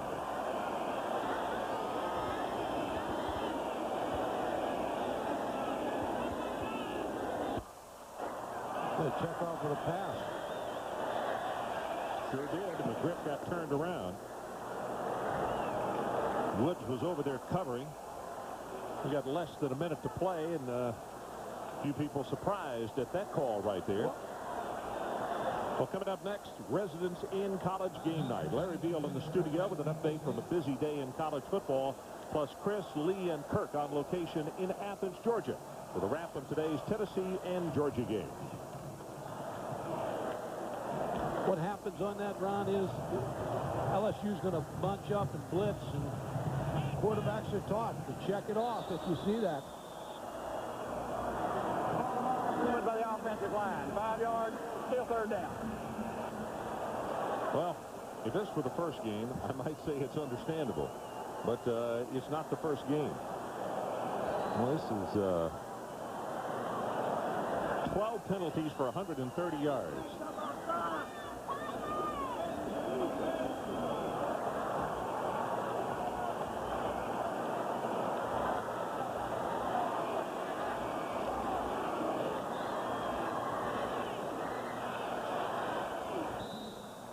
And Gillespie will take it inside the 40. McFarland will make the tackle on him. And until they whistle it in, which they have not as yet, that should be the last play. Yep. Al Ford now whistles it in, and they don't have to run another one. Florida Gators are going to pick up the victory. And as Mike mentioned, a very tough loss for the gentleman you were just looking at, Jerry DiNardo. Boy, his team fought valiantly in a very difficult place to play. This means that Florida goes 51-2 under Steve Spurrier here in the Swamp. So our final score, Florida 22 and LSU 10. Stay tuned for the residents in college game night coming up next. And join us next week on Saturday primetime as Michigan, the defending co-national champion, takes on Northwestern at 7 Eastern. For Mike Godfrey, Adrian Karsten, and our entire ESPN crew, I'm Ron Franklin. This has been a presentation of ESPN, the worldwide leader in sports. Now, once again, here's Larry.